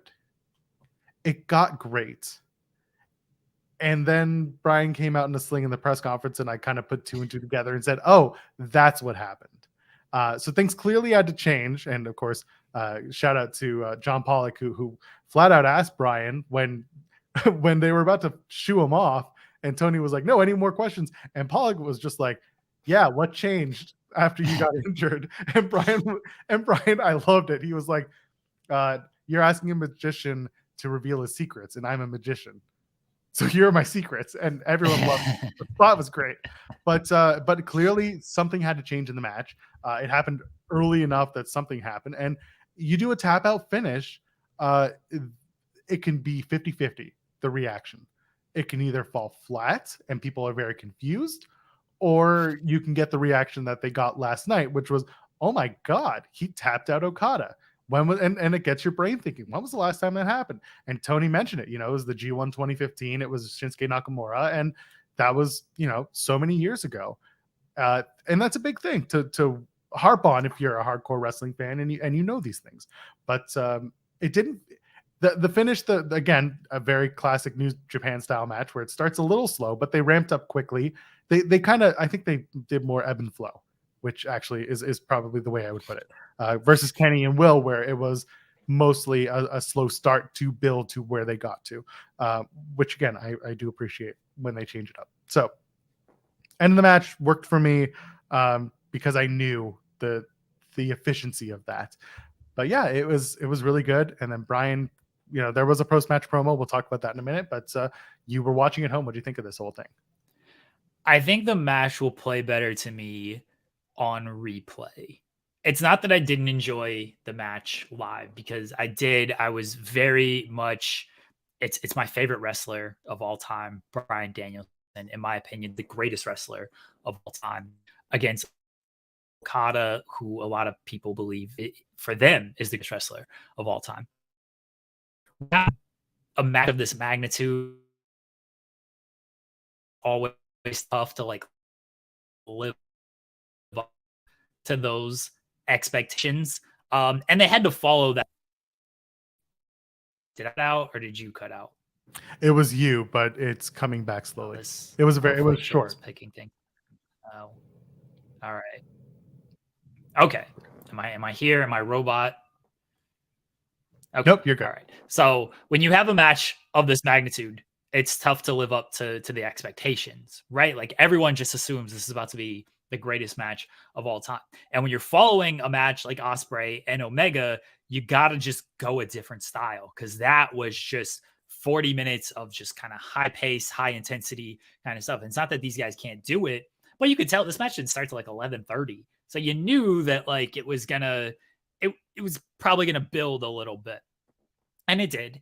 They worked it to try to build it to a crescendo and everything. It was obviously a well worked match. The actual execution of stuff not good, or not bad at all. Everything was technically sound, things like that. The seizure spot took me out of it a little bit, and it seemed like it took the crowd out of it a little bit too. When I talk about Kenny Omega and taking the Tiger drivers, like, okay, does it work for the match purpose? And I think for that match, it did. Did the seizure spot work for the match purpose? I don't think it really did, because I don't quite know what it added. Like, did Danielson get more sympathy because of it? Like, the crowd's always worried about Bryan Danielson anyway, because they just love Bryan Danielson. He doesn't need to do all of that to get more, especially when Okada's just like, screw it. Like, we're just going to kick these guys out of here. I don't care if he's got a seizure. Like, I just don't think it was necessary for this match. I thought they just sort of misread things with that spot. And, maybe the forearm, the injury, which it was tough to tell live. Danielson was clearly favoring the arm, right? Like you could obviously tell that, but Danielson's also just a great friggin' worker. And you're like, oh, okay, is he working the injury angle here? But it was so much in favor that's like, yeah, something's probably wrong. And when I knew something was wrong, not only in that, like, he's probably injured, and two of like, oh, even Danielson knows we got to shift the crowd. And he mentioned this in the press conference, by the way, but watching live, I can tell the yes chant that felt very Danielson knowing, oh, this crowd isn't fully with us right now. They're not with us the way I'd hope they were with us. Let me do this, get them up. And again, he mentioned this in the press conference. So that's when I could tell as well, like, yeah, he knows something's up here. And they did it, and it was fun. The crowd kind of came up for it. The finish, it did. Submission finishes, like you said, can be tricky in that it's either the crowd's gonna be confused of like, oh, wait, that's the finish, or it's gonna be the shock. And I think it was more of the shock here. It's tough with submission finishes because we all expect, just much like Ospreay and Omega, the near falls is where people bite, right? Like that's where everybody bites. Well, oh, I can't believe he kicked out. There's not a whole lot of like near submission finishes. You can get a guy close to the ropes, which Okada was, and then like you see the tap, and it's like, wait a second, there's not a lot of biting on like submission finishes, especially when they are like they're unexpected for a reason. Especially Okada doesn't tap out. Man hasn't tapped out in nearly a decade until last night. So it can be tough to like sell the crowd on that. And it was tough to sell that crowd on that. I thought it was a great finish though. I tapping out Okada, that was definitely, I had the more shocked than like, wait, that was it. That's the finish. I was more like, oh, he tapped Okada? Like what? Like that's where I like that. I enjoyed that. I enjoyed the match a lot. I do think it'll hit a little bit better when I watch it on replay, because in the moment it was still great, and the expectation is so high on something like that it could just be tough to really live up to that. And I still did the Caesar spot. Look, man, if it was for you, if like that worked for you, cool. Just didn't work for me. And based on crowd reaction, I could be wrong. This is just what I was watching. And Joel, you were there. You can tell me, like, based on crowd reaction, that's where it seemed to lose some people, because there was some real concern from fans. But then Okada just continued on, like, okay, it's like, oh, well, all right. He's fine. Things are fine. They're just wrestling again. Was this necessary? Did this add to the match? And for me, it didn't add to the match for me. So I have a suspicion. And by the way, Kyler, our social media manager, sent me a message during the match. And I was so out of it because I was exhausted. That was the one thing that made this match kind of a slog for me. And I think you're right. On rewatch, this match will probably hit differently. Live in the arena, I was like, I told Kate, I'm like, I'm a little down right now. Like I need some sugar, some caffeine, something. Because again, we had been up and at it since 7 a.m. And like I'm trying to keep up and do the thing. But Kyler messages me and says, what do you think of the convulsion spot? I'm thinking to myself, convulsion spot? And then I had to remember that they did that. My original feeling was that Brian was using that as an excuse to get the Doc over and do something in the match that got the crowd worried and frightened while still getting himself checked over. Because if there's one thing that Brian talked at length about during his presser, was how much he is relying and wants others in the locker room to rely on the opinions and the work of the doctors in AEW. I think this was his opportunity to tell the Doc, I'm fine, but my arm isn't. And we'll have to get like, watch my arm, keep an eye out, please. I think that's really what they were trying to do. And I see in the chat, yeah, and I see someone in the chat being like, hardcore is the media breaking down the matches, but I bet most fans just enjoyed the match. I don't think anyone's going to disagree with that statement. And I think most people who are, quote, breaking down the match are doing it from a point of like, of interest and not a point of like shitting on the match, because the match was very good. The breaking it down is really talking about what changed once the injury happened. Yeah. And none of us knew what was going on until we saw Brian walk into the press room with a big old sling on his arm. And everyone was just like, if you were watching, you heard everyone be like, oh. And all of a sudden, every question that anyone had changed to, so how about that thing on your arm?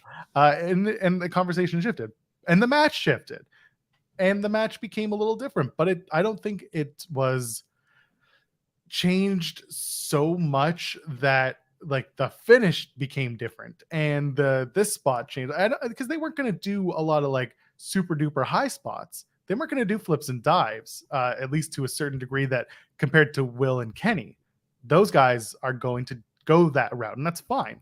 That's why this match was going to be more mat based. There was going to be some aggression. They were going to beat the shit out of each other, and that's what a lot of people wanted to see. This submission spot, just to add to it, there's a big difference between hearing in the arena and hearing nothing at all and then the bell. You don't hear the tap because the tap doesn't happen on the mat, or it's not referee loud. So that's why it's, again, that 50-50 finish of how the crowd will react. And because they're not fighting. Sorry to cut you off, but I want to make this point of like, it's a great point of like, yeah, you hear the mat slapping. You can be anywhere in the arena and you hear that and everything. The tap, you got to be on a certain side to see that. Otherwise, you got to be like looking at the screen. There's like half the audience that isn't watching this tap out and seeing it. And that's what's really funny about this particular venue. And I know a lot of like NBA and NHL venues are doing this now. You have the big screens above, but then underneath, if you're sitting courtside or like you're very close to the ice in an NHL game, a lot of these arenas are now putting screens inside facing kind of onto the ice or onto the court, and you can watch the show on those internal screens. So there are ways to do it and ways to see the match from there. It was just, the tap is something you have to see, whereas a pinfall is something you can see, but you can hear it. So it adds to the importance of the moment. Like right then and there. This was a delayed reaction, and it was a good delayed reaction. So they made the right choice, in my opinion. It was just unexpected in a lot of ways. And I wouldn't be surprised if Brian, a couple of years down the line, said, injury notwithstanding, that was the right choice. I think he would stand by that. And maybe I'm just speaking for him, but I think most people felt like this was a worthwhile match to go back and watch and to see live. It paid its dues. I think Brian will say that when he's in Japan in January for the rematch with Okada. And I got that out of him, baby. I want to bring up I know it's not super chat, but you brought up the first one. So the first one was Hardcore's media breaking down matches. I bet most fans just enjoyed the match. And then follow up here was just not trying to criticize you guys. Appreciate the breakdown. I'm just saying that there's a majority of fans who just enjoyed the match and don't care for the inside baseball. That's 100% true. You know, we talk about that a lot on this show of like, there's very much people who aren't inside baseball. Like, look at the subscribers to Fightful Select to compare to the viewership for AEW Dynamite and WWE. Like, there's a lot of fans who aren't inside baseball. Well, no, they're all Wrestling Observer subscribers. Yes. It's not really great podcasting to just be like, I really enjoyed that match. Let's move on. Like, that's just, it doesn't make for a great podcast. I do that a lot of matches with matches that I truly just like, hey, good match. I'm probably not going to remember this match in a week type of thing. This was a match, you know, I think people who know me by now know that, like, I love wrestling. It's paid bills and things like that because I am so in the weeds with this. Like, I lose sight of just like, I lose sight of a lot of things when it comes to wrestling. I become numb to a lot of it. Danielson's Okada is a match that I could not wait for. I tried to even put it over on Friday. Ospreay and Omega was a match that the first match was my favorite match of the year, still is, to this point. So I was very interested in their second match. That's why we are kind of detailing a lot of this stuff. I am not by any means, again, people who follow my work for long enough, I am not a match by match breakdown kind of guy. That is not my cup of tea. I like these stories. I like, where's this going to go? What's this going to lead to? We're also talking about a show that is dream match heavy show. Probably not going to see Will Ospreay on AEW television for the time being until they need to build All In. I'm pretty sure he's working the G1, so he's going to be in Japan anyway. Same with Okada. He's not going to be on AEW television anytime soon. Bryan Danielson's not going to be wrestling anytime soon, unfortunately. So that's why we are breaking down these matches. We appreciate you leaving chats, you interacting with the show. And look, we love super chats, but if you just have normal comments, we like to be an interactive show and you know, listen to the audience and respond to certain things. And I didn't take that as a criticism, by the way, of like, you guys are breaking it down and most fans don't care. I agree.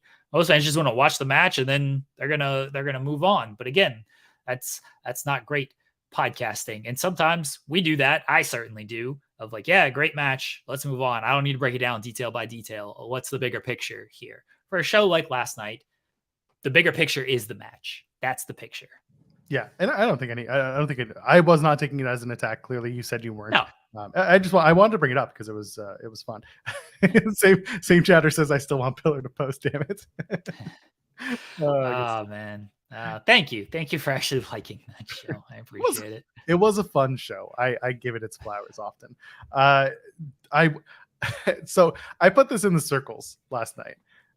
They were very much 50-50ing every New Japan talent this weekend, and I found that to be hilarious. If you watch the appearances on Ring of Honor and you watch the 0 hour matches, you'll see that basically every New Japan star who appeared on one show won one and lost one. It was for me, it was very funny. It was very entertaining. Which brings me to my next point. I turned to Kate during the 10-man tag, and I said, the chaos in me wants Tomohiro Ishii to get the pin. And not 10 seconds later does Ishii get the pin. And Kate looks at me and says, did you agent this match? Because throughout the entirety of the match, when they're setting up for high spots, I was like, oh yeah, they're going to do a flip. And then all of a sudden, they do a flip.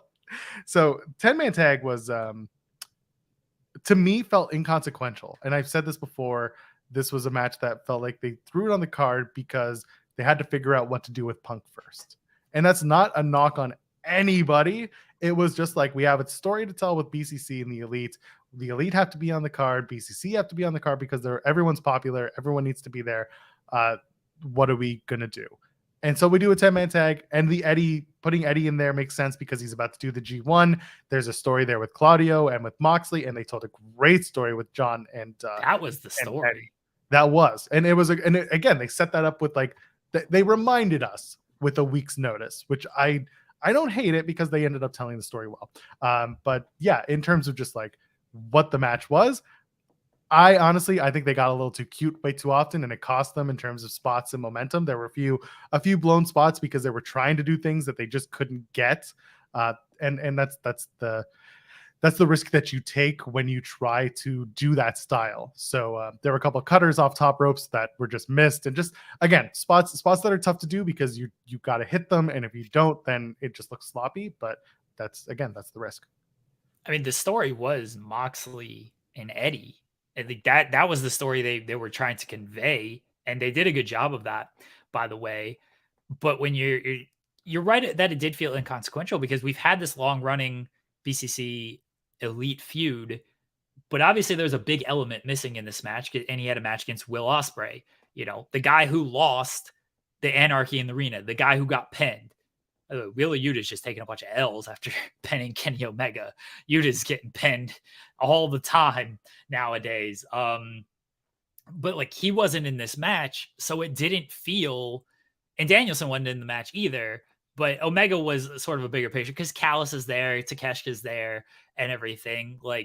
It without Omega, it did feel like, oh, okay, here's the rest of the guys from the Elite and BCC. Omega's been the focal point of this feud on the Elite side.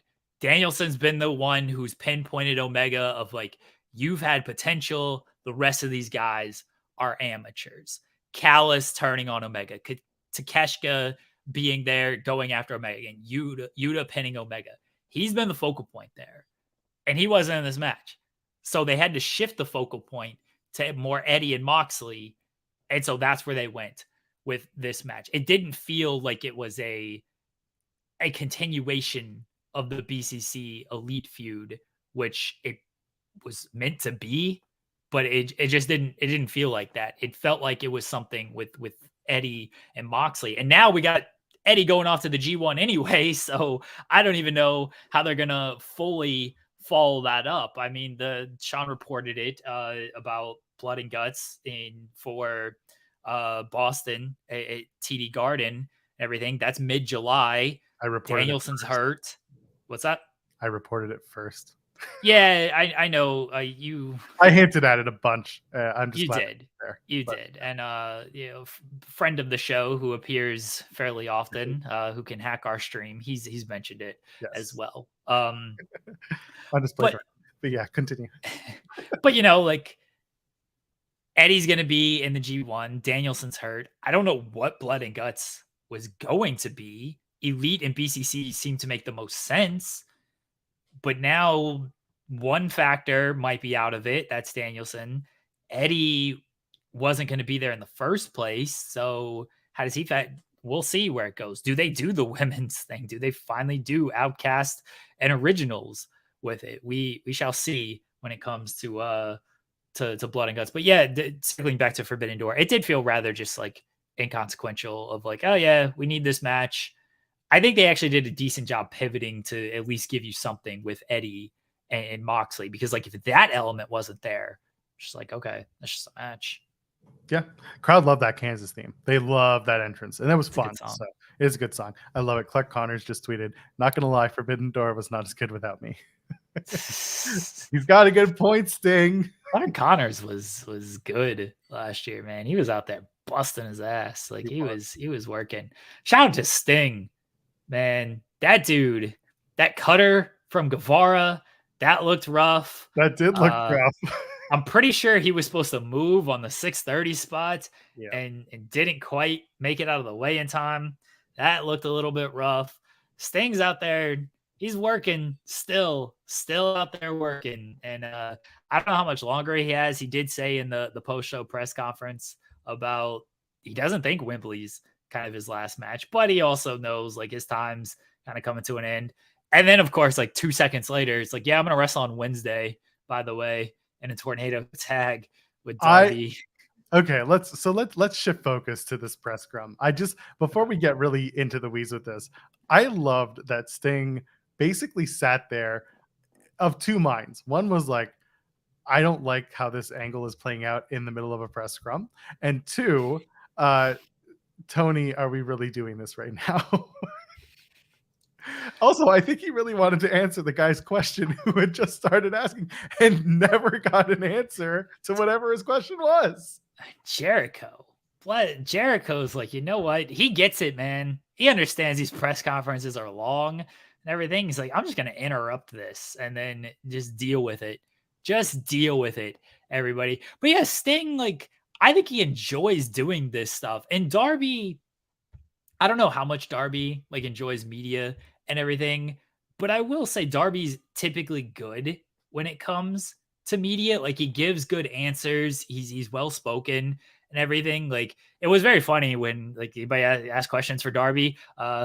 Everybody just wanted to talk to Sting, but it seems like Sting enjoys doing it, and I think Darby is good at it. And then here comes Jericho to play up an angle, and then Tony has to sell the angle.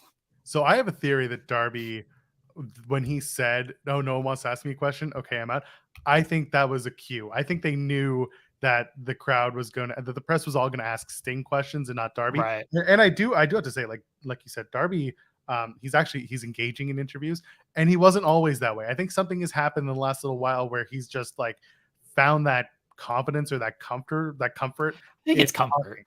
Yeah. So that kind of made me feel when he stepped back, they asked the next question, and then all of a sudden Jericho was in. So it felt like that was kind of a verbal cue for Jericho to get ready. Which whatever, that's a good way to do it, I guess. But so let's start with this. First of all, like Ryan Lambert sends a super chat that I have to say. No, Okada bucks are not accepted as Canadian dollars. It's true. That's dumb, but they should be. Well, it's like the Itchy and Scratchy Land dollars. It's not actually usable in the park, but you can buy them by the barrelful. So thank you for the super chat. So the show ends. Brian cuts his promo afterwards, basically thanking the crowd, saying he had an amazing time and that he was happy that everyone was engaged with the show for 5 hours. And then he said, I haven't listened to Final Countdown since 2009. I'm going to be a little selfish. Hit my music, basically. And they played it over the loudspeaker. He also thanked New Japan and was like, I can't fathom a better partner. Which, again, very, very cool. Very, send the crowd home happy moment, which was good. And that was it. So we get down to the floor. They lead us into the media room. Saw Aubrey Edwards on her way out. Saw Despy hanging out. A bunch of New Japan talent just doing their thing. Saw who else? Okay. The room was hot as hell. It's 12:30 at night. I once again, I would say it again. I've been up since 7 a.m. at this point, and working since 7 a.m. There's no water in these press scrums. No caffeine, no snack. We walked by the catering table, or at least like what's left of it, because it's the end of the night, and tons of corn, by the way, like so much corn and veggies. And I was like, these assholes must be the most they just don't eat any veggies. It's all protein with these people. I'm kidding. I'm sure everyone ate very well. I've been told that the catering is fantastic. I'll tell you a story off the air about that. But there's some good stuff there. But yeah, so they usher us into the room. It's very hot to the point where security walks in just to scope the room, and he just goes like this, tugs at his shirt, and he's like, "It's hot in there."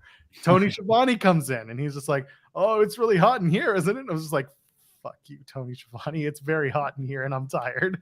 And every single person who walked into the room was like, it's so hot in here. And I wanted to be like, can you? They should have water for everyone. Yes. By the way, I don't feel like that's a huge request. I don't think so either. And that's the thing. This is not a big request. This is not a get me a Diet Coke now. It's put a bottle of water on the seats, or have it, because there were tables off to the sides. Like, grab one if you need one. I understand if they are cognizant of like noise and people like crunching water bottles on air. I get that, but I think we're professional enough to understand that we're not going to do that. So Jericho tried to help out somebody and give him some water. Ended up cutting him. And again, like, this is me speculating. So Jericho comes out and he does the thing. And I thought it was a balloon pop when he walked in, but I guess he did something else. Does the water thing. He ends up hitting one of the people sitting in the front row. I think he may have gotten a little bit of blood. He may have hard weight a little bit. Tony was like, "Oh my God, are you okay? Are you fine?" And the guy who's sitting, I'm sorry, I forget his name, but he's like, yeah, I'm cool. Don't worry about it. And then the doctor comes over and like grabs him for a second, or maybe been Rafi Morphy, but one of the AEW staff grabs him for a sec, I think, just to check and be like, "You cool?" And it may have been also for Jericho to go up and maybe apologize, which that's just kind of, I think Jericho would be the guy to be like, "Oh my God, I'm so sorry, like that was an accident," just save face and everyone's cool. But I'm not reporting anything. I didn't see anything. If I'm Chris Jericho and I know that I accidentally knocked a bottle of water in someone's face, I'm probably going to want to make good. So yeah, we're ushered into the room. It's really hot. I've said this 100 million times, and now I stand by it more than ever. Someone else needs to host those scrums, because we're waiting 45 minutes for Tony.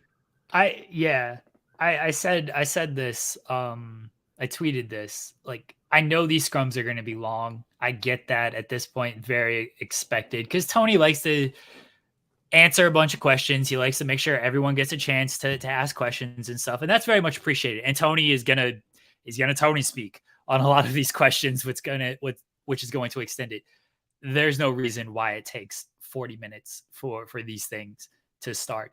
Get Schiavone in there to start bringing people in, because these first questions, nobody asks Tony anything until the end of the thing, so Tony doesn't need to sit there the whole time. Tony can come in later and do all that. But yeah, I'm with you that like they gotta, if they start it sooner, obviously it can end sooner, because that thing ended at 12:30 or 2:30 last night. Yeah, and if you started at 12:05, then at least it's a half hour, 45 minutes to where you get them out there a little bit quicker. So that I've given up on being like, hey, keep this thing in an hour, Tony.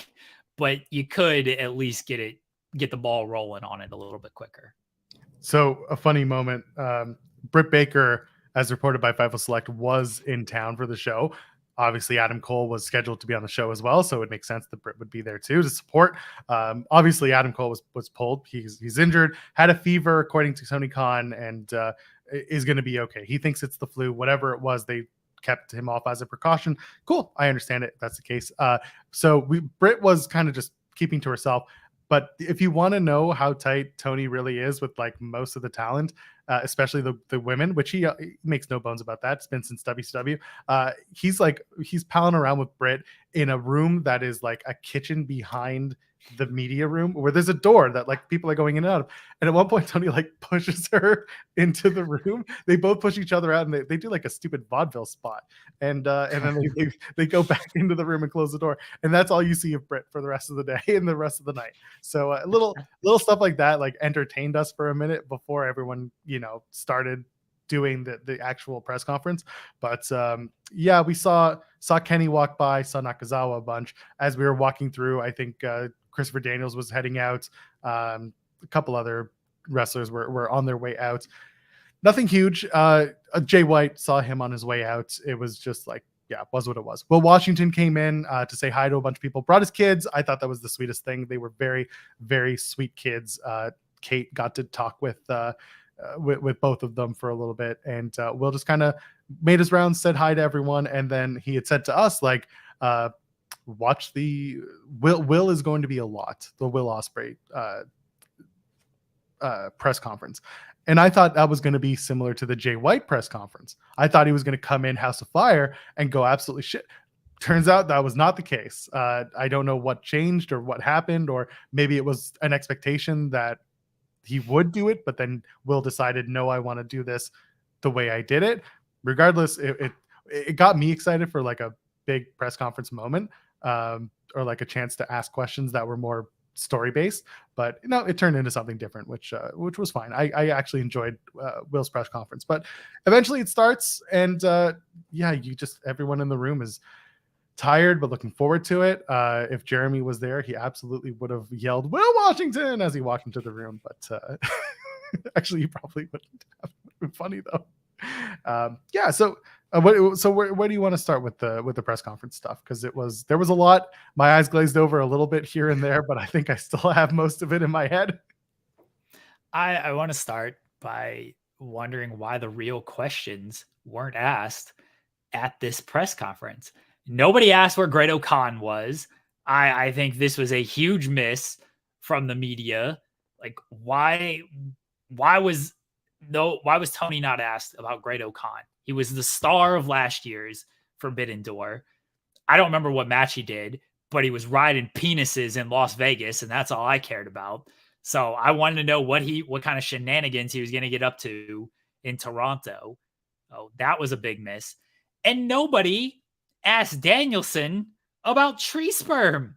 I explicitly texted people in that media room and said, ask Bryan Danielson how much tree sperm he has consumed today, and no one did. Danielson was in a great mood, by the way. I think he would have took this and like had a ball with this question, and no one did it. You're all a bunch of cowards. And people would message me like, oh, would you ask this question in this set? Yes, of course I would. Are you kidding me? Are you kidding? I get to talk to Bryan Danielson. Yeah, that's the question I'm going to ask, because at this point it's my brand. So I'm going to ask this question, especially by the end of it, when Tony's like, anybody else got questions for Danielson? He was in a great mood, a playful mood. I would have 100% asked that question to Bryan Danielson. Okay. But no one did it. Got all these friends in the media. What good are you? Okay. You don't ask these questions. Hold on. You know why nobody asked this, Jeremy? You're cowards. No, because we have great reverence for you and your work. And we know that soon enough, WrestleCade will come around, and that man will be in the room.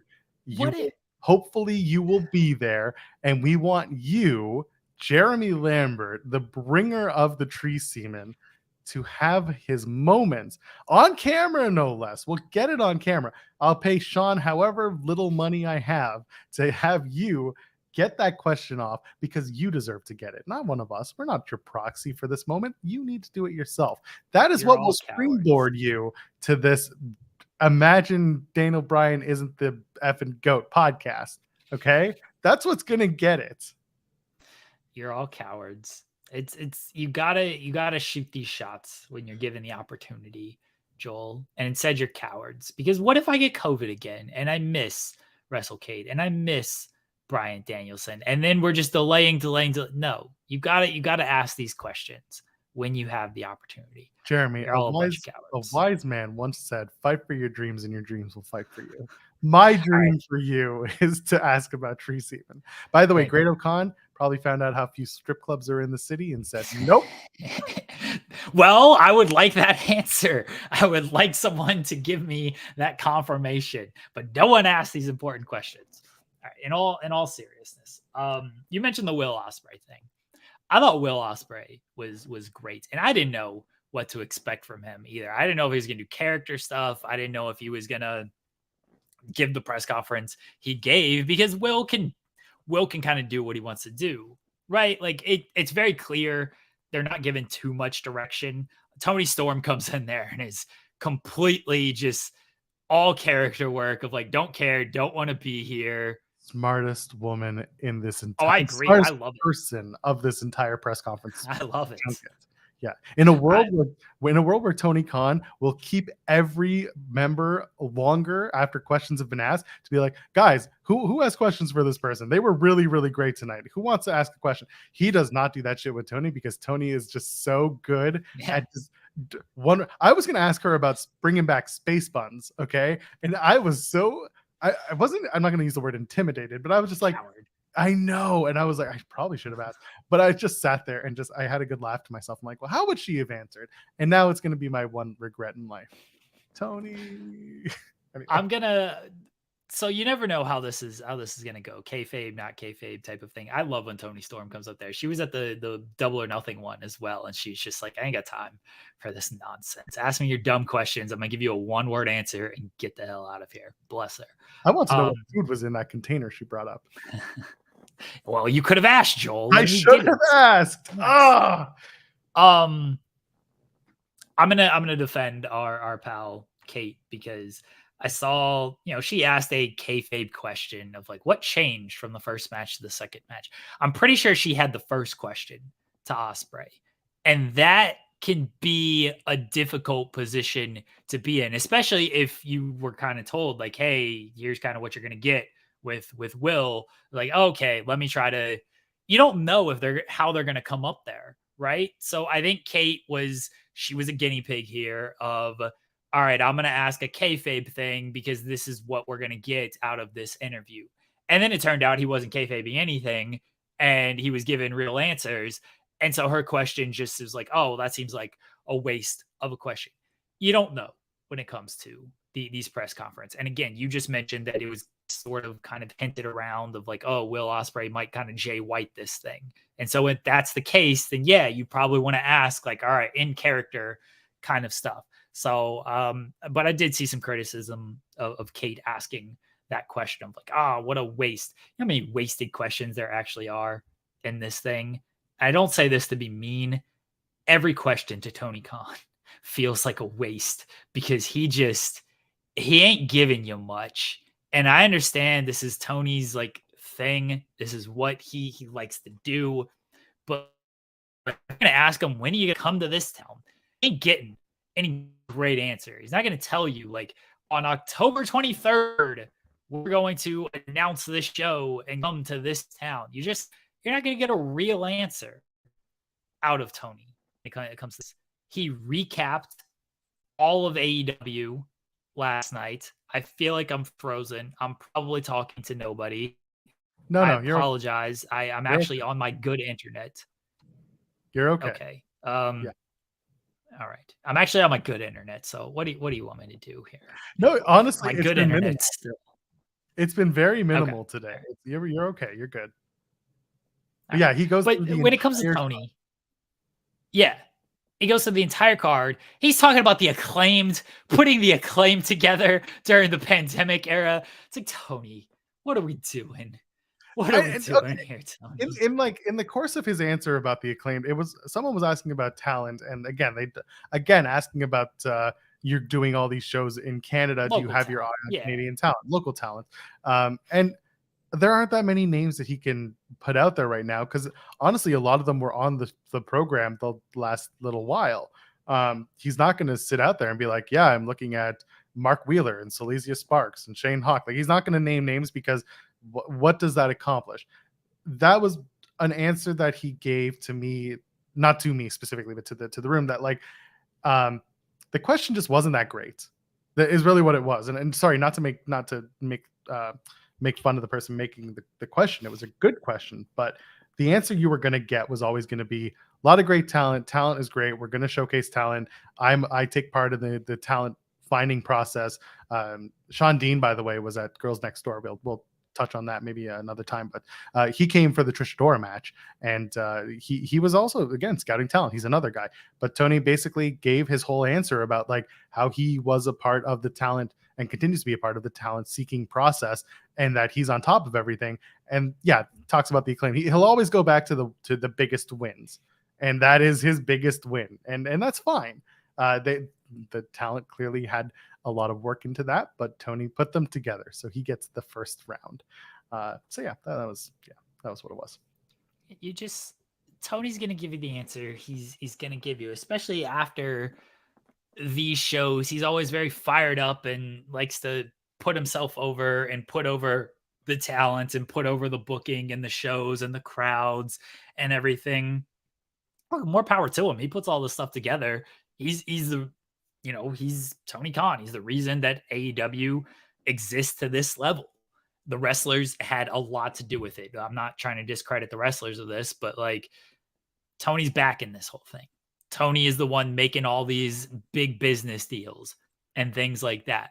He's got reason to put all of this stuff over, and he'll give credit to the wrestlers. He'll give credit to the fans. He'll give credit to the media, right? Like, so I understand where he's coming from. You gotta expect that when it comes to these things. And yeah, a lot of people it's some local stuff. They're going to ask the questions that they're going to ask when it comes to local stuff. Brandon Thurston popped me huge when he's like, "Where's CM Punk?" I cackled when Thurston asked that question. He asked that so well. And I was sitting just behind Brandon and John Pollock. And I had the biggest smile on my face because I was like, you got this one. This is you got it right. And not that they don't get it right at WrestleNomics and at Post, but like, I was like, not in a gotcha way, but I was just kind of like, oh yeah, no, you can answer. Like, Tony, you can answer this one. This is good. And Tony did the whole like, CM Punk's done a lot of media for us already. He's been great. One interview with ESPN. And that's the thing. I was looking at myself like, what else has he done? And I was doubting myself. I'm like, wait a second, was there a CM Punk interview that I missed here? What happened? And I'm frantically Googling like CM Punk quotes and stuff. And I'm talking to Kate after the show, and I'm salty. I'm tired. I'm done. So she gets a very special side of me. And I'm kind of like just talking in the car on the way back to my place. And I'm like, what media has Punk done? And I'm like, I'm asking the biggest CM Punk fan on not just Fightful, but probably in wrestling media. And she's like, I think there was some. And I'm just like, I don't think outside of ESPN there was one. If there was, please point me to it. But if it was, we all did a poor job covering it. Yeah, we all suck. Okay. So but he got the out in that I think Tony maybe made the reference that like he was on early. A lot of people who were on early they were not on the press scrum. So, I mean, it wasn't so much that Punk was given the night off, but like if you were on the Tony Storm match to the end, you were going to appear because you were, that's the availability window.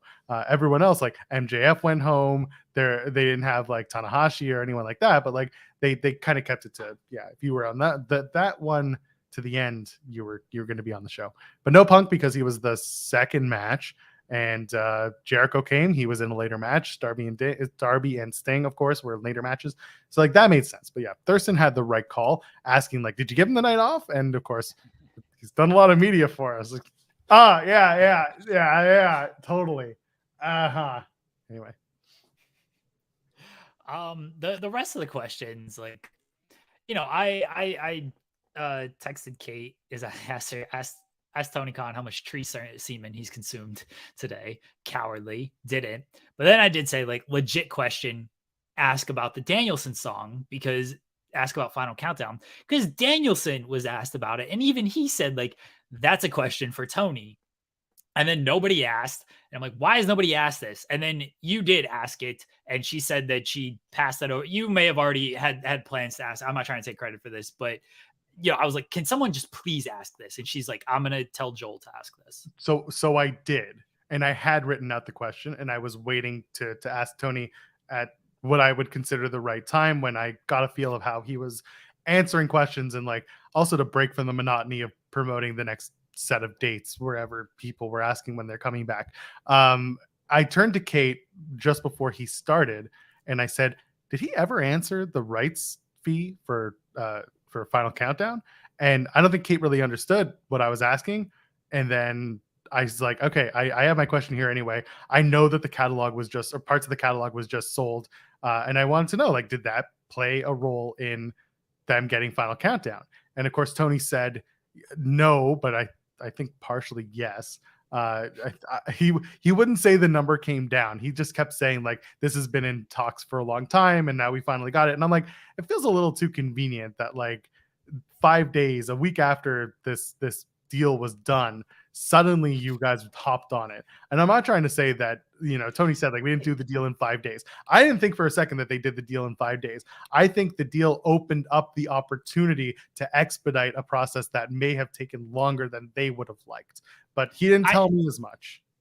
I think that, this match had been booked for just under a month now, certainly before the rights kind of came down and all of that thing happened. I don't know this for certain. I can certainly understand why he would want it for this particular match. Because he said after All Out, when Danielson made his debut a couple years ago, like, hey, that's an expensive thing. You use that match, you use that song for his debut, one, it would have got a huge reaction. But then you set up the expectation of continuing to use it. And I don't think they wanted to do that because they clearly could not continue to use it.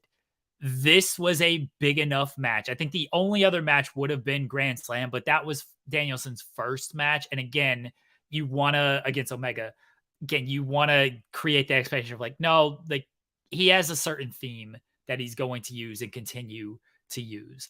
This was the match where it's like, okay, if we're going to make the exception, we're going to pay up on this fee. This would be it. Do I think like that helped? Yes. Do I think maybe he got it a little bit cheaper? Maybe. But I also do think this was in the works for a little while, and Tony was willing to pay for this particular night. He did hint of getting it again. I don't know when that would be. I don't know if they're going to bring that to the Tokyo Dome. I don't quite know how that works. Oh, Danielson's obviously out for a little while. Maybe All In, they use it there. But, I mean, that would make a lot of sense if Danielson, hopefully he's healthy, good to go All In. I think All In would be the time you might hear Final Countdown again. So for those who are unaware, the reason why the Final Countdown conversation was something that I asked about was because Joey Tempest, who is the frontman for Europe, the band who made the song Final Countdown, his music publishing catalog was acquired by Primary Wave Music. This happened like late last week. So that opened up a lot of conversation about whether or not, because a lot of artists are starting to sell their catalogs to third-party companies, it's suddenly bringing down negotiation costs, or not just costs, but the negotiations are a little bit more fluid for these companies to use big songs. So maybe at the time, Tempest and Joey Tempest and whoever represented Europe and the rights were asking for an exorbitant amount of money. I think Tony hinted at like the cost of a wrestler's contract, which, by the way, like anywhere between like 20,000 and people's minds went wild, like, oh my God, millions. And it's like, well, it could also be not that, but I'm sure it was a pretty penny.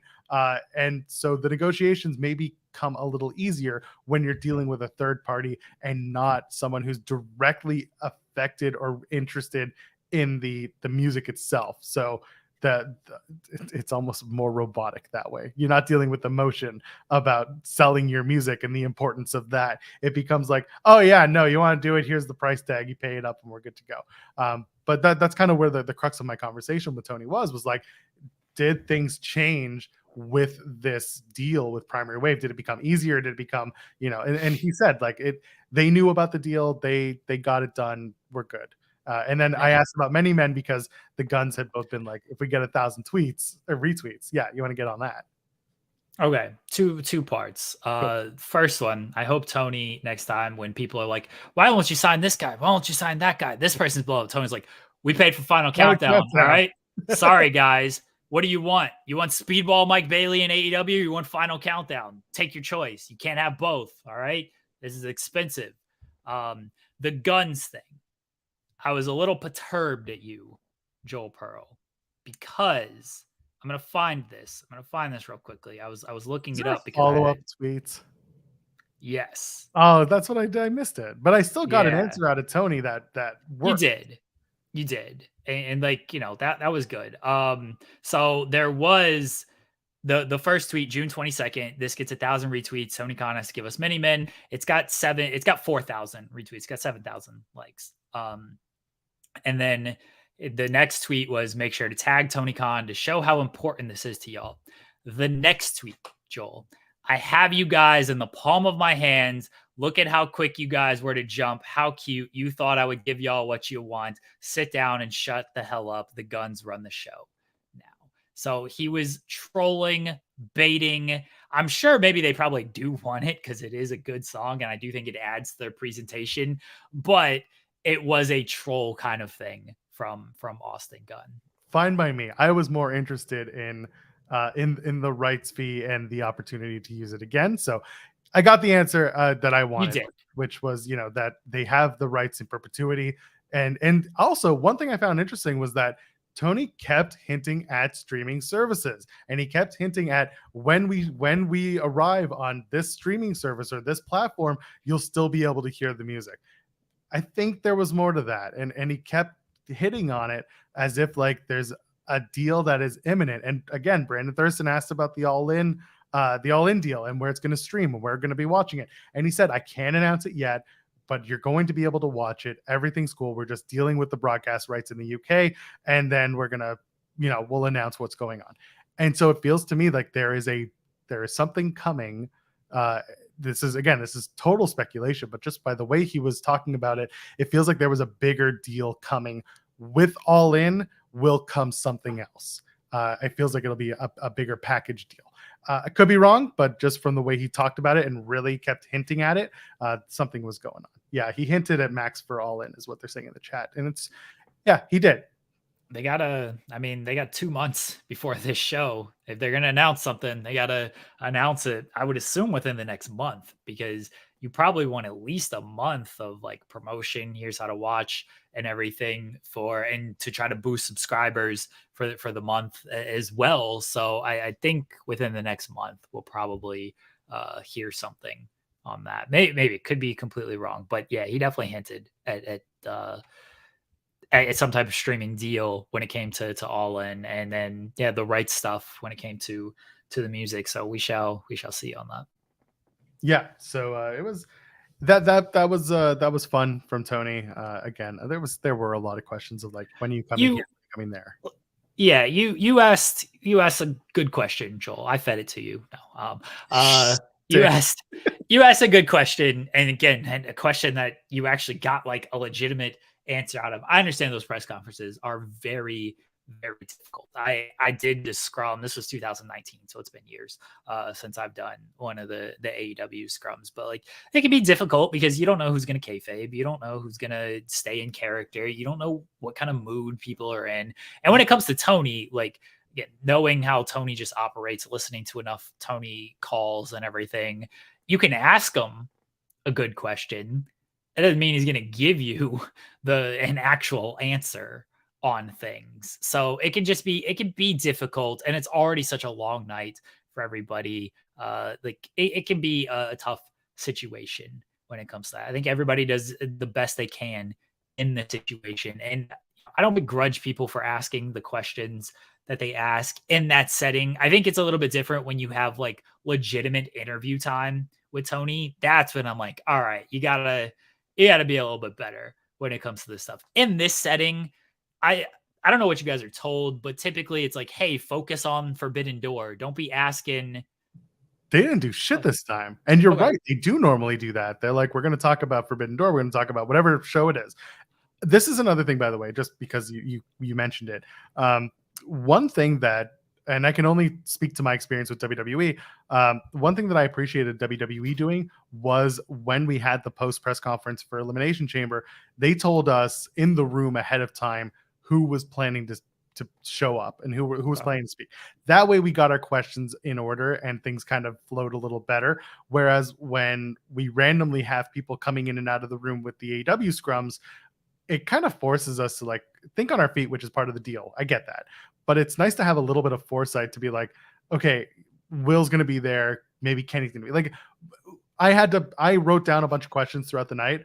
I thought Orange Cassidy was going to be there. I had a question about his interaction with Shibata, especially at the end. And if there was, because I knew it was going to be a kayfabe conversation with Orange Cassidy for the most part. So I was going to ask, like, what did you guys exchange, you know? See, this is where you got to just ask Orange Cassidy about the Fast and Furious franchise, Joel. That's going to get you the best answer. He's a big fan. Anyway, he's a big fan. There were a lot of questions I had for certain talent that weren't there, and again, that's fine. I think others would agree who were in that room. It would have been very nice to have a bottle of water, and B, some sort of idea of who was going to be speaking to us. Beyond Will Ospreay, I think we all figured Will would be there because English-speaking New Japan star, new champion, only new champion of the night. You should probably have him. I do love that they kept ripping on Andy from Rev Pro. I thought that was very funny. Answer your text, Andy. And of course they tie it back to the whole Arsenal fandom versus Fulham FC. There was a bunch of cute moments. Nobody asked Tony this. I wanted this asked in the pre-show, in the pre-media scrum or media press, whatever the media call that they do before the shows.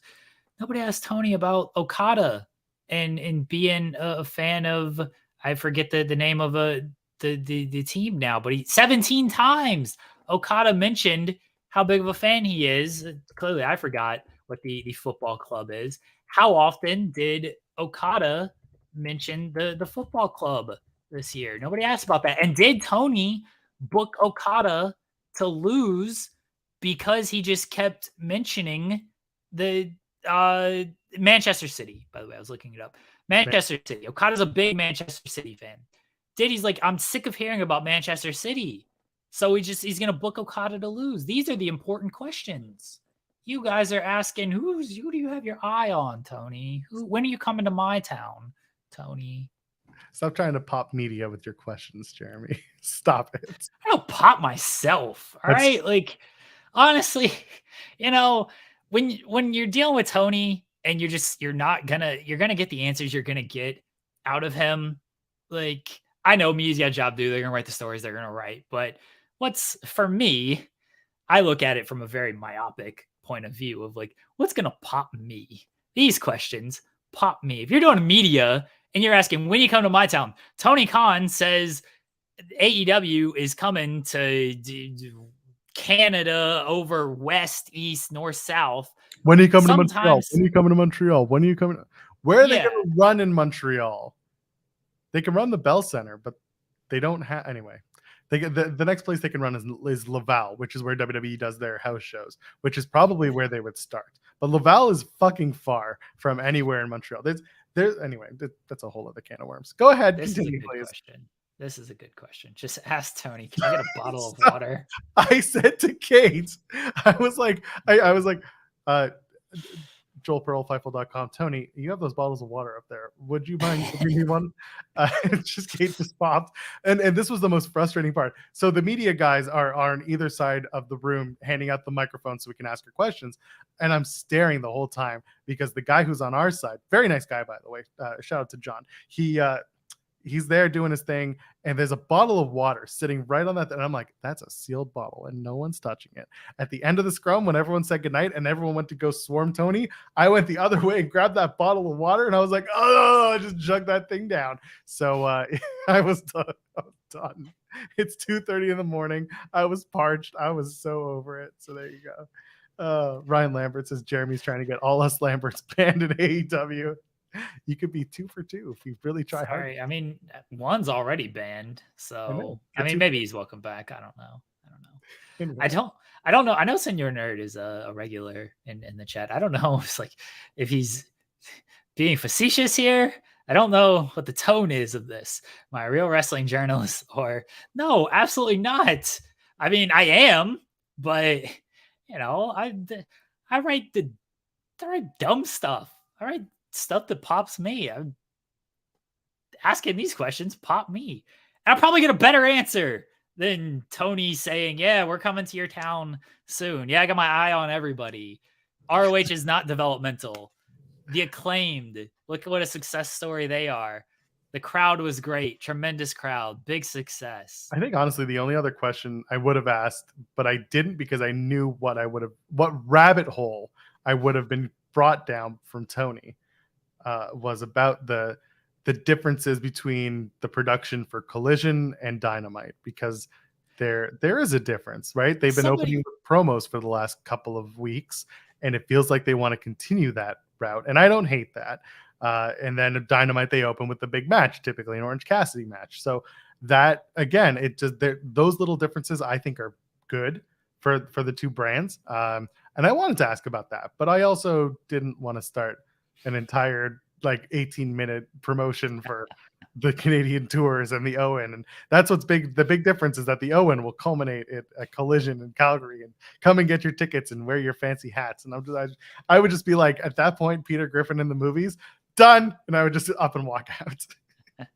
Somebody did ask about the aesthetic of Dynamite and Collision. And that was Liam from Comic Book, I think, was the guy who asked about that. Yeah, that was a good question. Yeah, it was a good question.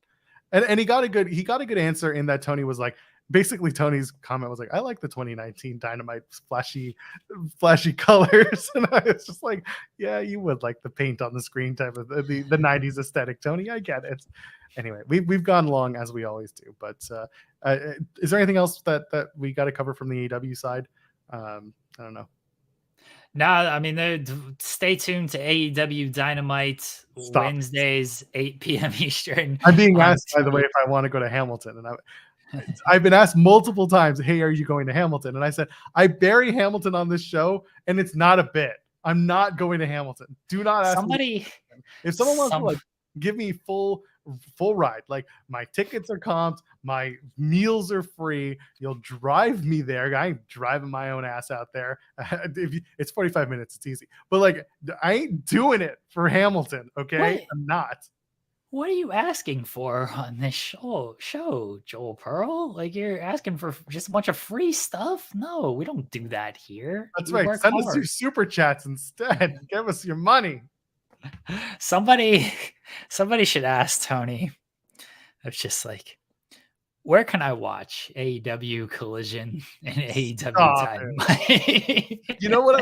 I was so excited for the opportunity for me to be like, told you so, with the ROH tapings on Saturday. I was expecting Tony to come out and be like, we've got more Ring of Honor action ready for you.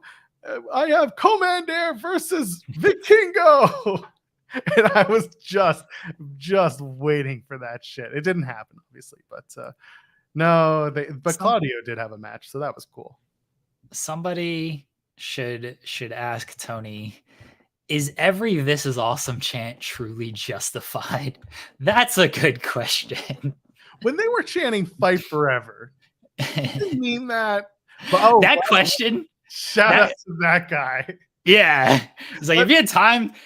Tony hasn't played a single ladder match in that game, by the way. Here's a scoop for everybody. Couple of scoops. One, we're going to be joined by Mike Straw on Wednesday to talk about Fight Forever. Got to have dinner with Mike, by the way. Mike and his wonderful wife. It was really nice to see them. Got to put them over. Great guys. Great people. Mike Straw is going to be on the show on Wednesday. He's been on top of Fight Forever for forever.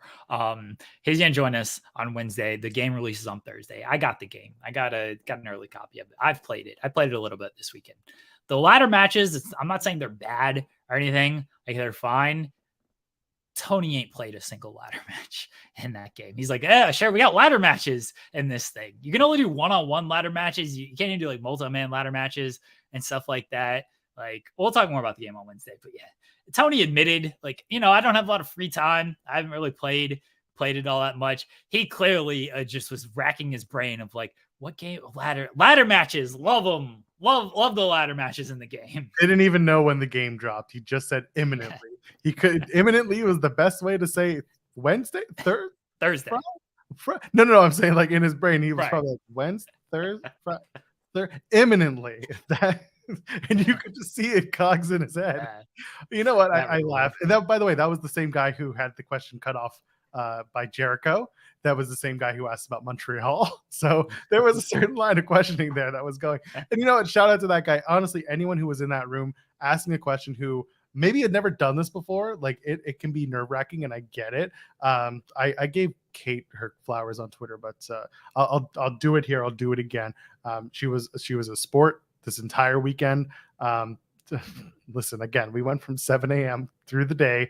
We went to one show, did interviews, and then we went to the library. Shout out Toronto Public Library, Fort York branch, and did another show. And then we came all the way back to watch one match at the same venue where we watched the morning show. And then we went, had dinner and did the show. And she was not tired or complaining the entire time. She had a blast, and she was professional throughout the whole thing. Killed it. I do have to put her over. That was a big weekend for her. It was really good stuff. Sure. Match was fine. Next match was fine. Let's get out of here. We're way over time. We're out of time. What's on Raw? We got a preview. We do have to Raw, preview. Joel. Everyone Women's Summit. What's happened Raw? The Women's Summit is tonight. We don't know if what's her face, if Trish made it. Trish. Yeah. Yeah. Do we know if Trish is going to make it to the Women's Money in the Bank Summit? I think she'll be there. Seth Rollins is going to... Wait, whoa. There's an important thing about this Women's Money in the Bank Summit. Will they do it atop the ladders? Yeah. Will they do everyone gets on the ladder? Yeah. Yeah, I hope so. I hope so. I hope Trish pushes them all over. She's like, you dorks. What are you doing sitting up there? I hope she's like, I'm not climbing this. This is stupid. And she just walks around them as they're all sitting up there precociously. Let's do that. Seth Rollins updates on his condition. I assume his ribs are still taped up. He wrestled on Tuesday after getting beat up by Finn Balor. Like, that's probably not good for your ribs, buddy. Maybe don't and then he got do beat up that. by Finn Balor again. Yeah. They just added Ronda Rousey and Raquel Rodriguez. So get excited for that match. Is Raquel on SmackDown or Raw? What? Yes. What? Where was she drafted? Yes. I think she was drafted to Raw. Her and Liv were drafted to Raw while they were the tag champions. Hey, but then they're just on SmackDown because it doesn't matter. The brand split is irrelevant. The brand split is a fever dream. Dominic, sorry, go ahead. Yeah, they were drafted to Raw, and then but they Liv returned on SmackDown. Raquel was just chilling on SmackDown. I know that Ronda and Shane are now the tag champs, so they can go between all the brands. But come on, like I know it's a running thing of like it doesn't matter, but. Man, they don't even care. And like it's tough for me to care about this stuff. It just confuses me too. I'm just like, who's on? And then in the end, it doesn't matter, I guess. So why should I, pay attention? But that's the point, right? Why are you supposed to pay attention to this stuff when a month later, just sure, they just appear on whatever brand you want. They tried with the visitor pass thing with Heyman. And then after that, it just became like, show up. Wherever you want. Where's your hall pass, kids? Where's your hall pass? So dumb. Can't stand it. Dominic Mysterio will address Cody Rhodes. Are they in Georgia this week? I think they're in Georgia this week. Where are they? Let's find out. Tonight, Monday Night Raw is in Savannah, Georgia. Oh, yeah. So Cody's going to get a big pop. You just know that U.S. Senate 2038 candidate Cody Rhodes will be there to deliver a stump speech better than all the rest. They also released a Georgia's own Cody Rhodes shirt today, so that's kind of what tipped me off. I bet Jensen's already got that. Yeah, I think he went to the arena to get it. Yeah, he drove. He was just like, I need it. Is he going tonight? If they're in Savannah, I don't know if Savannah. I don't know. Yeah, either way. So Raw. Listen, here's the reality of it. All these things we just talked about could change by 8:00 Eastern. Man, I know we didn't talk about this. And I know we're already way over and stuff. But people are still here for some reason, so it's okay. Yeah. I feel bad for Bayley. Like she did local media when it came to the match. She was promoting the Shotzi match. She's promoting Money in the Bank. She was promoting the show in Louisiana on Friday. And then like the match didn't happen. She didn't appear. And it's like, okay, it's one thing, and this isn't good either. I'm not justifying cutting match chant. I'm not justifying any of this of like changing the script, cutting matches and things like that when talent is like expecting to wrestle and stuff like that. That's not good. But when these people are doing like this local media and hyping things up and like trying to get people interested, trying to get people to come out to the shows, taking time out of their day to do this stuff for your company, and then you take them off of the show and don't book them and don't give them the match that they've been promoting, that you've been promoting, that sticks with people, dude. Like that sticks with talent, that sticks with not only the talent that you've pulled, but the talent that are friends with these people. It sticks with fans of like, wait a second, I came here to see Bailey. I saw Bailey on my local news and she was very funny and I was very interested in this match. Why is this happening? That stuff, you're just hurting your own, everybody. Like you're hurting your own brand, you're hurting your own wrestlers. Like, and it's an easy thing to not do. Just don't do this. What did that Charlotte and Lacey Evans match really add to the show that you couldn't have given them Bailey and Shotzi, that you promoted a week in ahead of time and that Bailey was on local media promoting? What did Charlotte and Lacey Evans accomplish that you couldn't have just done with Shotzi and Bailey that you had promoted? It's just, they just shoot themselves in the foot with this kind of stuff. And I feel bad for a lot of the talent when this happens to them, but I especially felt bad for Bailey on Friday because I watched and covered like that local stuff. She did a bunch of local media, man, and then just done and off. It's like, if she leaves, there's reasons for this. You can't, like, you can look at some of this stuff and be like, I don't blame you. I don't blame you for wanting out of there and going elsewhere, because you just like, they sent you to do all this. They gave you, they took your free time to do all of this. And then you weren't even on the show and wrestle. And she tries to play it off of like, card subject to change, you idiots. It's like, man, good on you for like trying to keep that up. But maybe she doesn't care. Maybe she doesn't take it too hard or anything. She's like, oh, nature of the business type of thing. But like, if that's the case, all right, then I'm complaining about nothing. I'm feeling feelings about nothing. But I feel for her with all this stuff. I mean, if you're feeling feelings about nothing, it's really because you did the legwork of covering her conversations, and so you feel a certain way. It's almost as if your work is for naught. Your transcription or your writing, whatever. I get that, but I agree. Like you set this stuff up.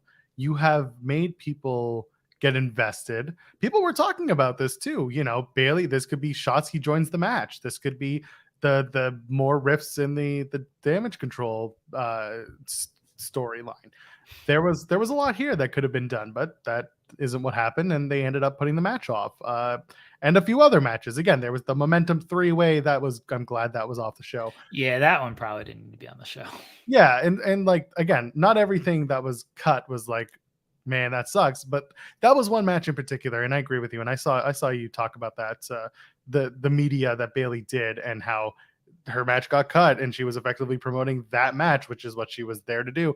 And you and I, as creative people, we care about doing the creative job right.